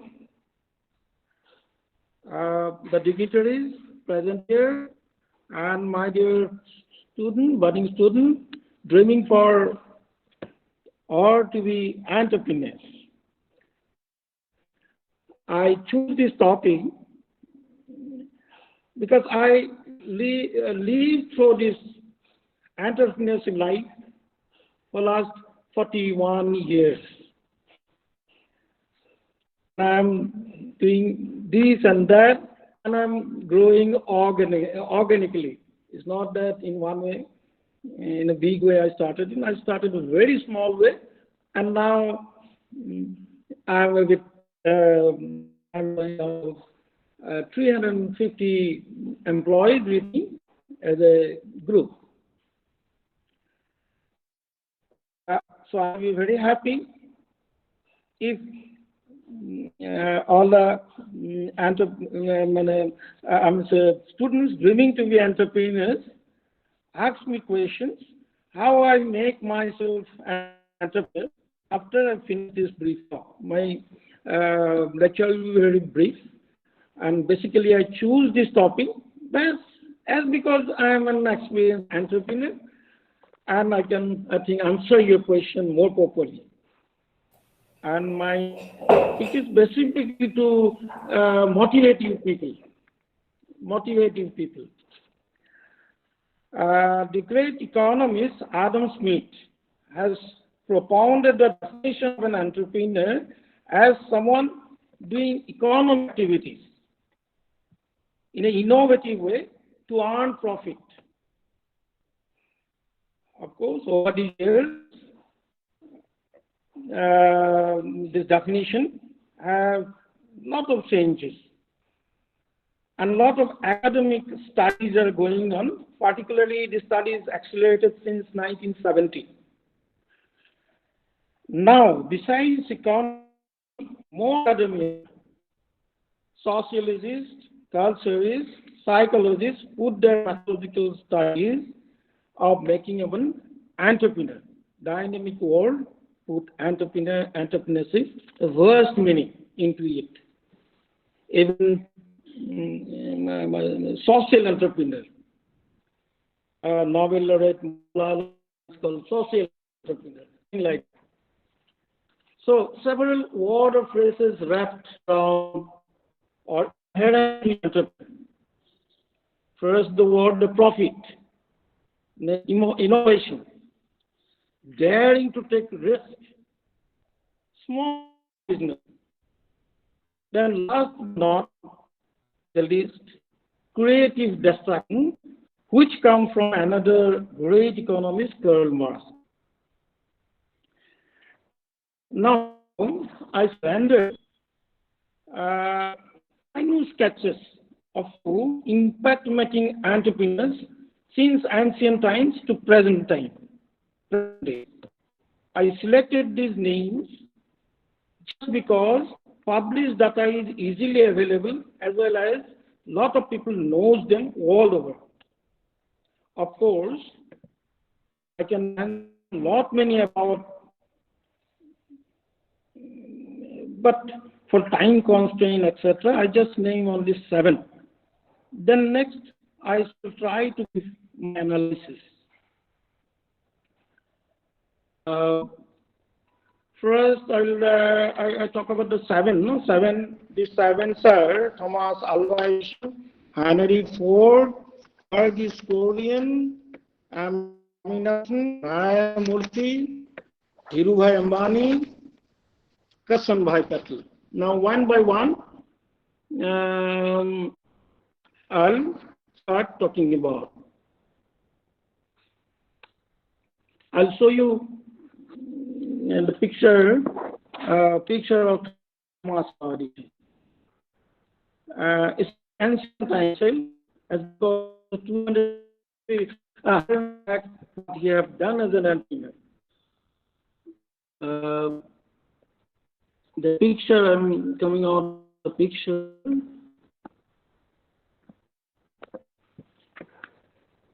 He's a scientist, as you know, but without formal education. He's an experimenter and tactful business-minded. He established a small laboratory to start with. Among 1001 patents, one electric bulb. Of course, nowadays we use LED light, thing, but our incandescent light that we have discovered 200 years back.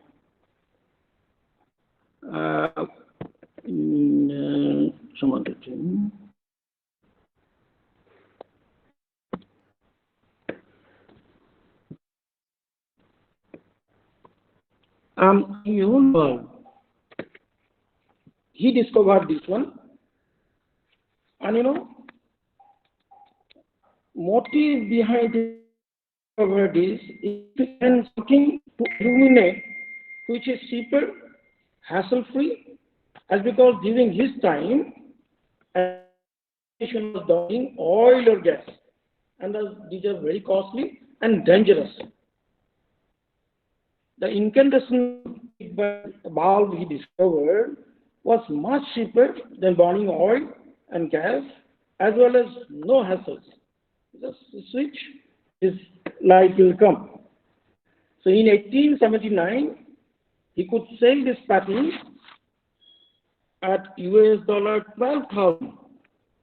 In 1879, 12,000 US dollar huge money.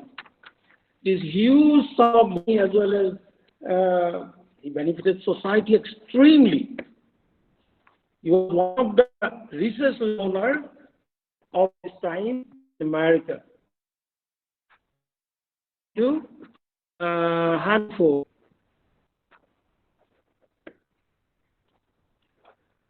Henry Ford lived on this earth 1863 to 1957. Self-made engineer, no formal education. In his time, any vehicle were handcrafted. Hence, each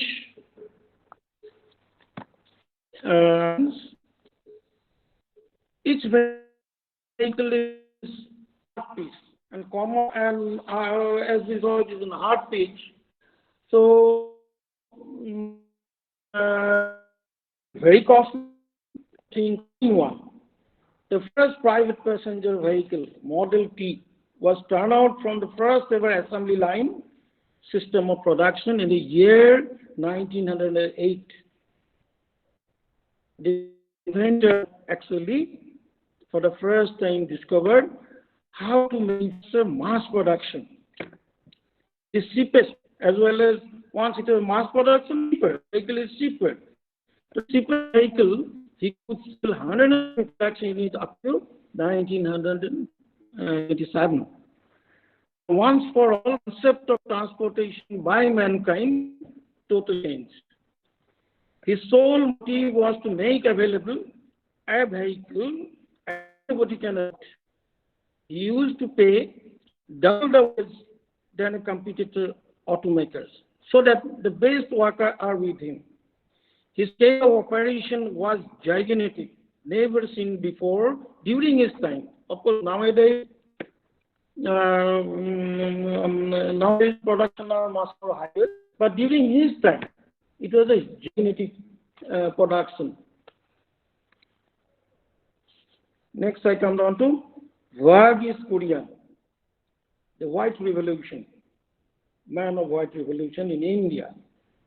He was a student of mechanical engineering. I'm coming with the pictures. I'm coming with the pictures of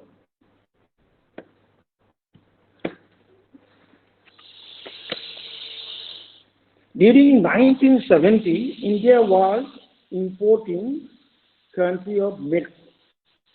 Milk was a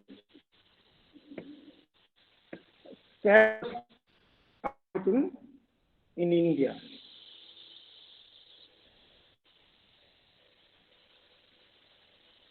So our growing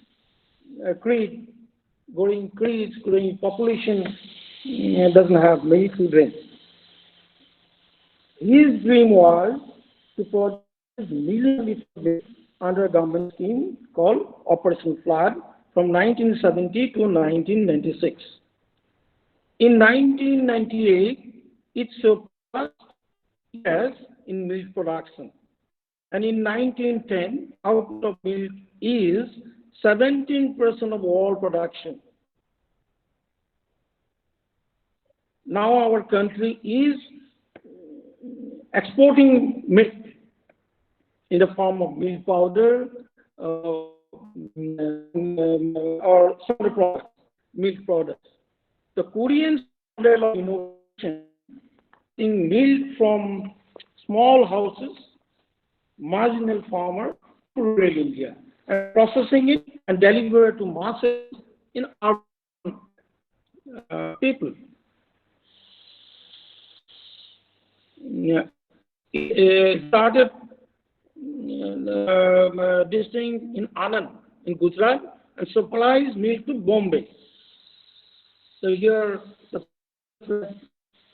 all farmers produce the milk. We will have some processing, then they go Bombay.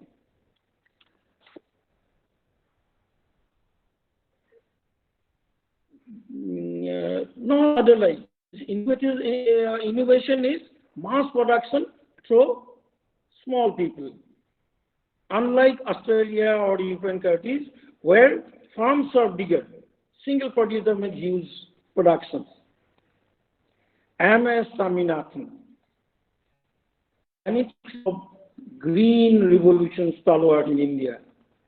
Green Revolution is a technology transfer initiative in 1950 to 1960 to increase agricultural production worldwide. It means high yielding seeds from machinery, irrigation facilities, fertilizer, and pesticides. Refusing lucrative post and opportunity in US, he studied in US. He joined administrative post in India in the year 1954. With his full capital upgrade in high-yielding wheat and rice crop into field. Unending efforts lead to solve human crisis of imminent food scarcity during 1960. There was a prediction from the World Institution that there will be famine in India. He is a man who never happened that as because of his production, no famine had come to India because of this. So by 1970, Punjab and Haryana produced grain of India, and India became self-sufficient by 1978. Before that, we were importing wheat, importing other food materials from US. And when it is importing food, the other countries like PLA from US. We suffered a lot for that policy. But now we are, because of this social entrepreneur, we are fully sufficient in food in India. Then I'll come down to Nanamurti. Nanamurti is here.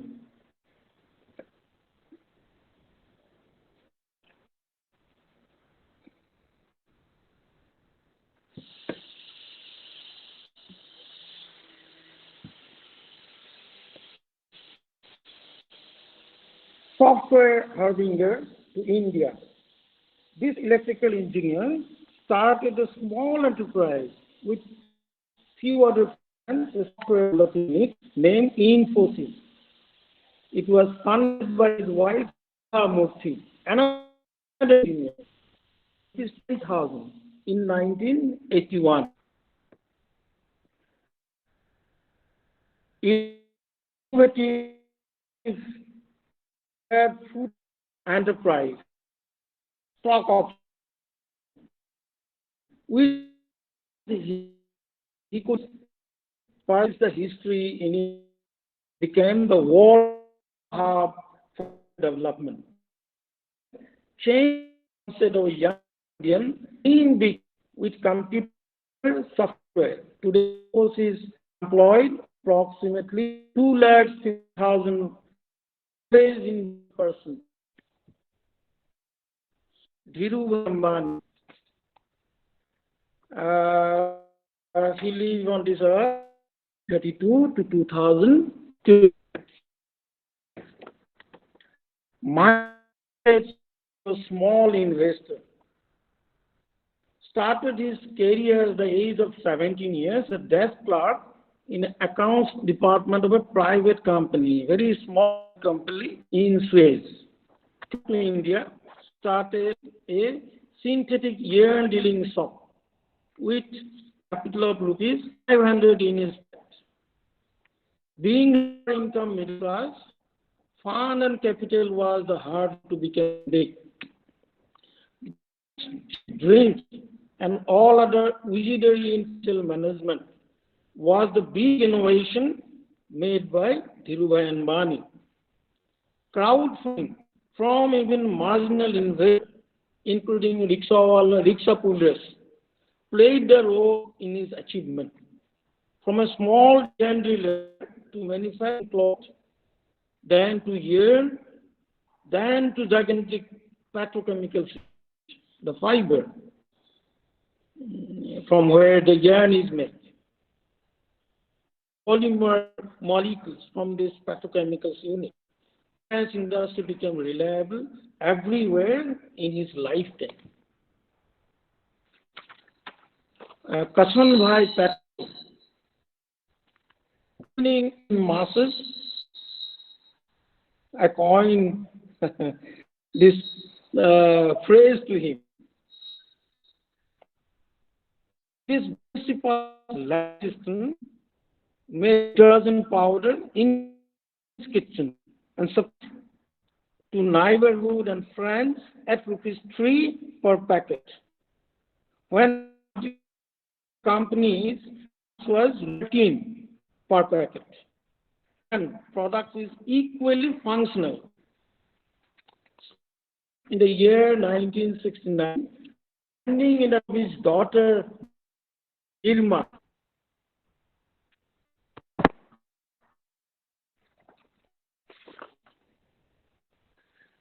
manufacturing in the evening.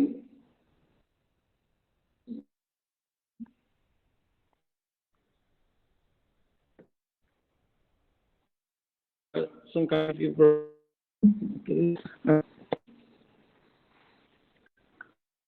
manufacturing in the evening after office hours every weekday, then sell the whole stock on his own bicycle in the neighborhood on Sunday. The start capital was 1,000 rupees. By innovating way of targeting needs of lower middle class people of India, giants like Hindustan market, similar to little story, David and Goliath. The change of cleaning by masses. All the 7 persons I noted above are very tall achiever activities. Out of the 7, 2 I selected, the Varghese Korean and MS Swaminathan are social entrepreneurs for whom society, mass people, economically benefited a lot, hugely. Other 5 also tremendously benefited society, but individually they made themselves hugely rich by their economic activities. All 7 are without background of business or management of big organization. They are all first generation businessman or entrepreneur.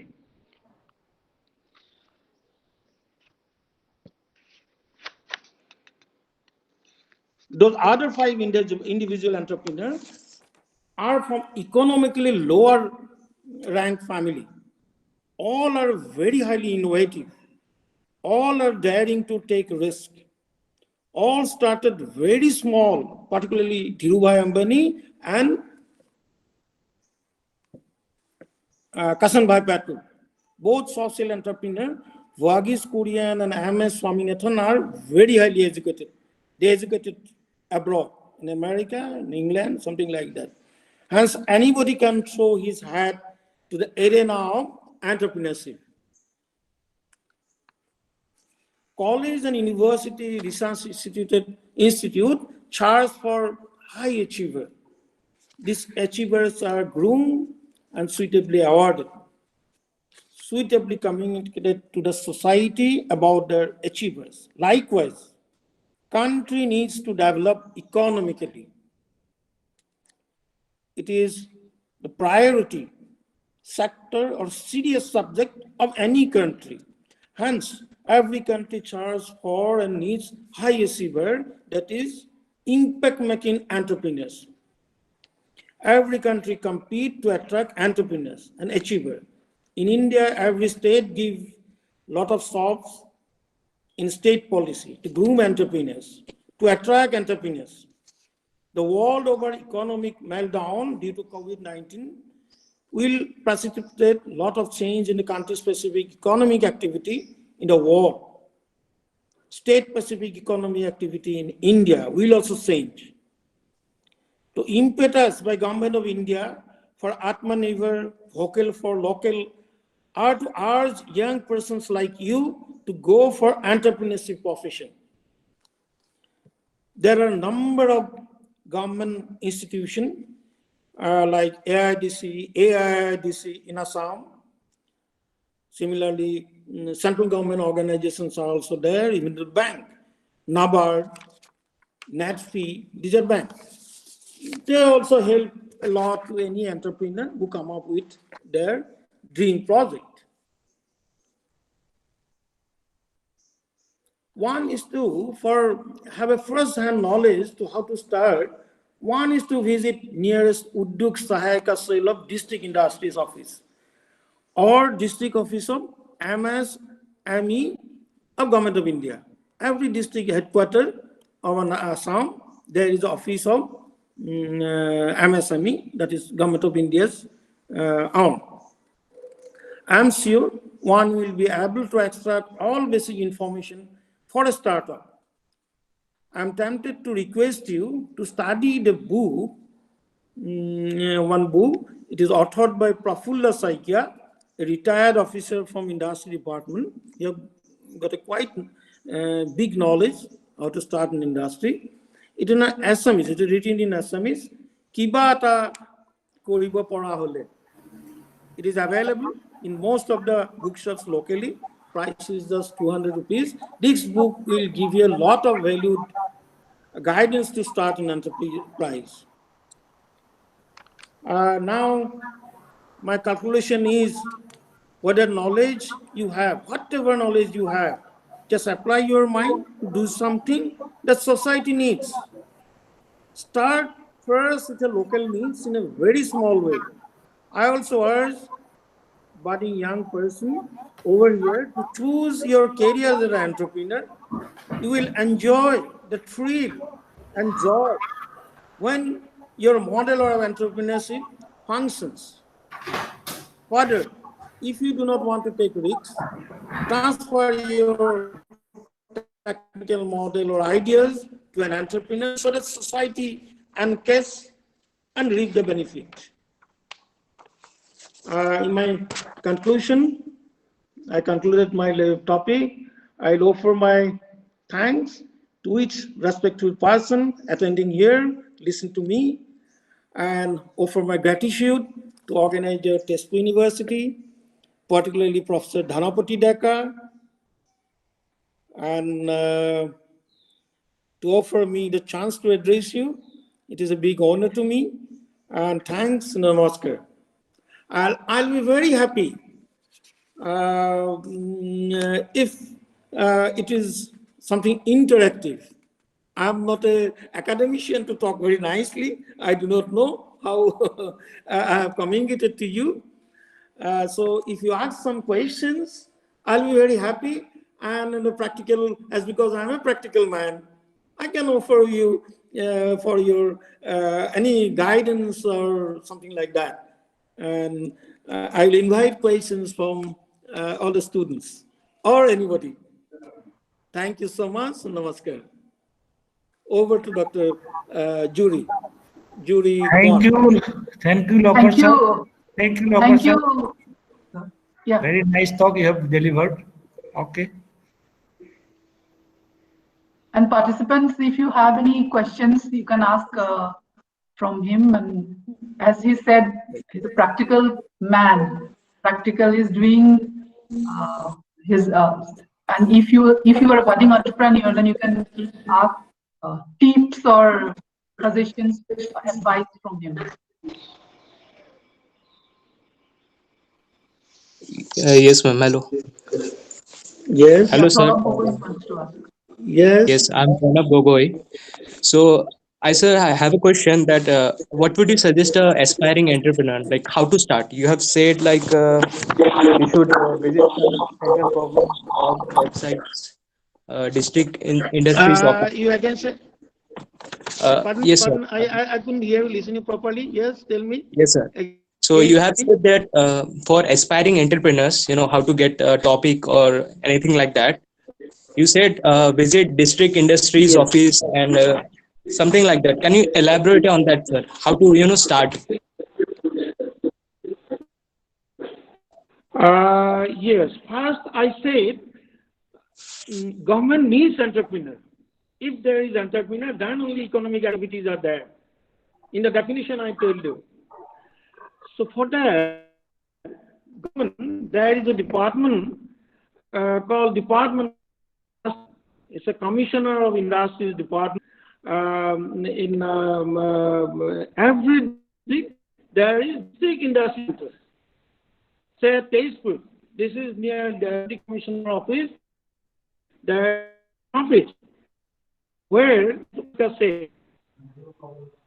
So they are helping. What are the schemes they have? What are the bank? Even they support how to go to the bank, to apply to the bank. Something, all this they will suggest only. And even they will register you. Your project, they will register you whatever in your mind. And to formulate the project, also they will help you. Something like that is the Department of Industry. And in the district headquarters, this is District Industry Center. And Government of India is also having an office. And this is called MSME office. At Tezpur, just near Dorong College, there is an office. And they will also help. Help means a lot of guidance. How to do, how to go a project, how to start up, something like that. So these two offices I mentioned. But if somebody goes nicely to a bank, commercial bank, then a commercial bank also help. For instance, in my case, my funding is totally from State Bank. And all my projects are priced by State Bank, and always they help me like anything. So whatever my funding need is there, State Bank support me throughout my life. This 40 years, whatever I need, immediately they help me. As because even formulating my project also, State Bank helps. So in that way, a lot of other departments are there developing, say, NatFee. NatFee also help you. These are developing, I mean, so NABARD, NatFee, these are development-oriented bank. They are bank, but they will help you in developing a project. Am I answer is okay, Mr. Baruah, Gogol? Yes, sir, it's clear. Sir, one more question, sir. Yes. Like from your experience, what can you tell to an aspiring interviewer? Main factors. You told risk taking, and what else? Because there's a slight difference from Yes. like say studying it as or putting it in the field. Working in the field is slight differences there. So yeah. As far as this question, entrepreneur is not a born quality. Entrepreneur with his attitude, they can do, as because I have come to the definition itself again. Entrepreneur, the word wrap around is he has to be courageous. The society needs to, he have the courage to give society that thing. Like Thomas Alva Edison. He innovated that electric bulb. At that time, burning a oil lamp, a gas lamp was cumbersome, quite cumbersome. Like say, I think our age, people have seen in the kitchen, our mother used to burn firewood, then cook the things. But because of convenience of gas, I think nobody will again cook in firewood, except special cases, in the picnics and all. Everyone will go for God. Same is the case with something, anything innovative. Entrepreneur has to be innovative, a very small way. Say, I am basically having a bakery. When I started my bakery, so my come into my mind that compared to Guwahati, the bread quality of taste. So I'm talking about, I started my bakery in 1985. Okay. So at that time, bread quality in India, tasteful, quite bad compared to say Guwahati. So keeping that mind, I started a bakery. I used to bring the quality maida from Guwahati and started my bakery. In no time, I could impress my customer that this quality is very good. Only small innovation. What innovation? I will bring my maida not from Tasteful, I will purchase it from Guwahati, good quality maida. The only innovation is that. I'll call it innovation, as because other people are not thinking. But in a small way, at that time I started with a firewood oven, hardly producing 500 bread. So in that way I have started. So entrepreneur, any new entrepreneur have to find out something what is need of that area or that state, that locality, and then he innovate and do it. Something like that. In my case, I have giving you the example of making of a bread. Now, I think all these tasteful people know about Spring Valley. So always, still I plan, replan what I will make in my shops. Always I try to innovate some new biscuits, new cakes, something like that. And people are coming to my shop, I believe. I believe I'm successfully doing it in my each shop. Yes. I've got around 12 shops all over Assam. So I'm doing it. Some simple, small, innovative way any entrepreneur can do and be successful. And I think I said I lived life through this enterprising. I'm doing it right now also. Mr. Gogoi, am I my answer is satisfactory? Yes, sir. Thank you, sir. Yes. Any further question? Anyone? I'll be very Participants? happy. Any questions?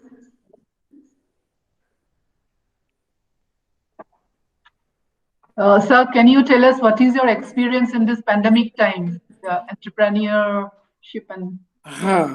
Pandemic is again unprecedented. We never, even in dream, we can thought of.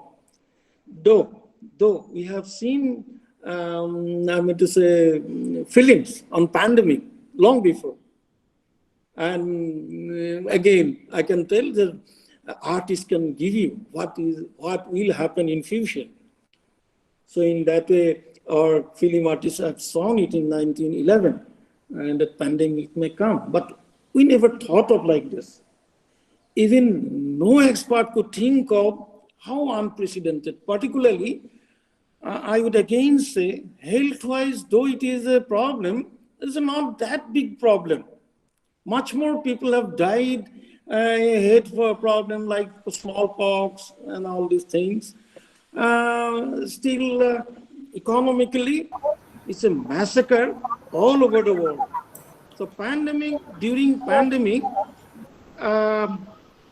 what I have done, we have closed all the industries except my flour mill, as because this was grocery, so that was running.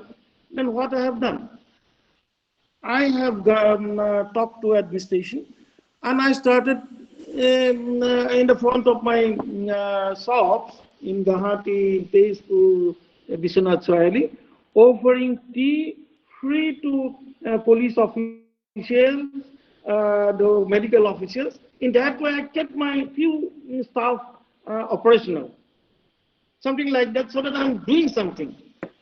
So I was busy with that type of thing during pandemic. Now I have seen lot many things that people are not visiting for taking tea or food in the restaurant. So I have reduced our sitting capacity and offering most of the sales to the counter, from the counter. And that way, as on that I said, I have attained pre-COVID situation, my sales are good now. In that way, I have innovated it. I'm keeping running my goals. So,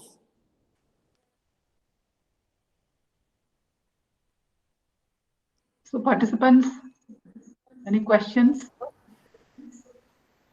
So, Lahkar Sahab, we are very much privileged to have you as a speaker. Your all experience is very important for us. You are a successful entrepreneur of Tezpur. We have seen our own eyes, and you have done a lot of hard work. Ultimately, you are in this position. Thank you, sir. You have been associated with us. Okay, Zuri ma'am, please. Thank you so much. Thanks to all of you, particularly all Dr. Dhaka, Dr. Kumar, and all of who are attending. Dr. Bhupali Kashyap, of course, behind the scenes, he is also doing everything. Dr. Sonowal, who also teaches me about participating, because we are not very accustomed with webinar. Thank you to all of you, and all the best wishes to the participant, and seeing the future entrepreneur. I'll be very happy. Thank you. Thank you, sir. Now we will conclude our first session. And I would like to thank Professor Chandana Goswami, Professor Papori Baruah, and Mr. Hemanta Lahkar for giving us time and for their insightful deliberations. Now, second session will start from 2:30 sharp. So we will meet to 2:30. Thank you so much. And link in your mail, you will get the link for the second session. Thank you.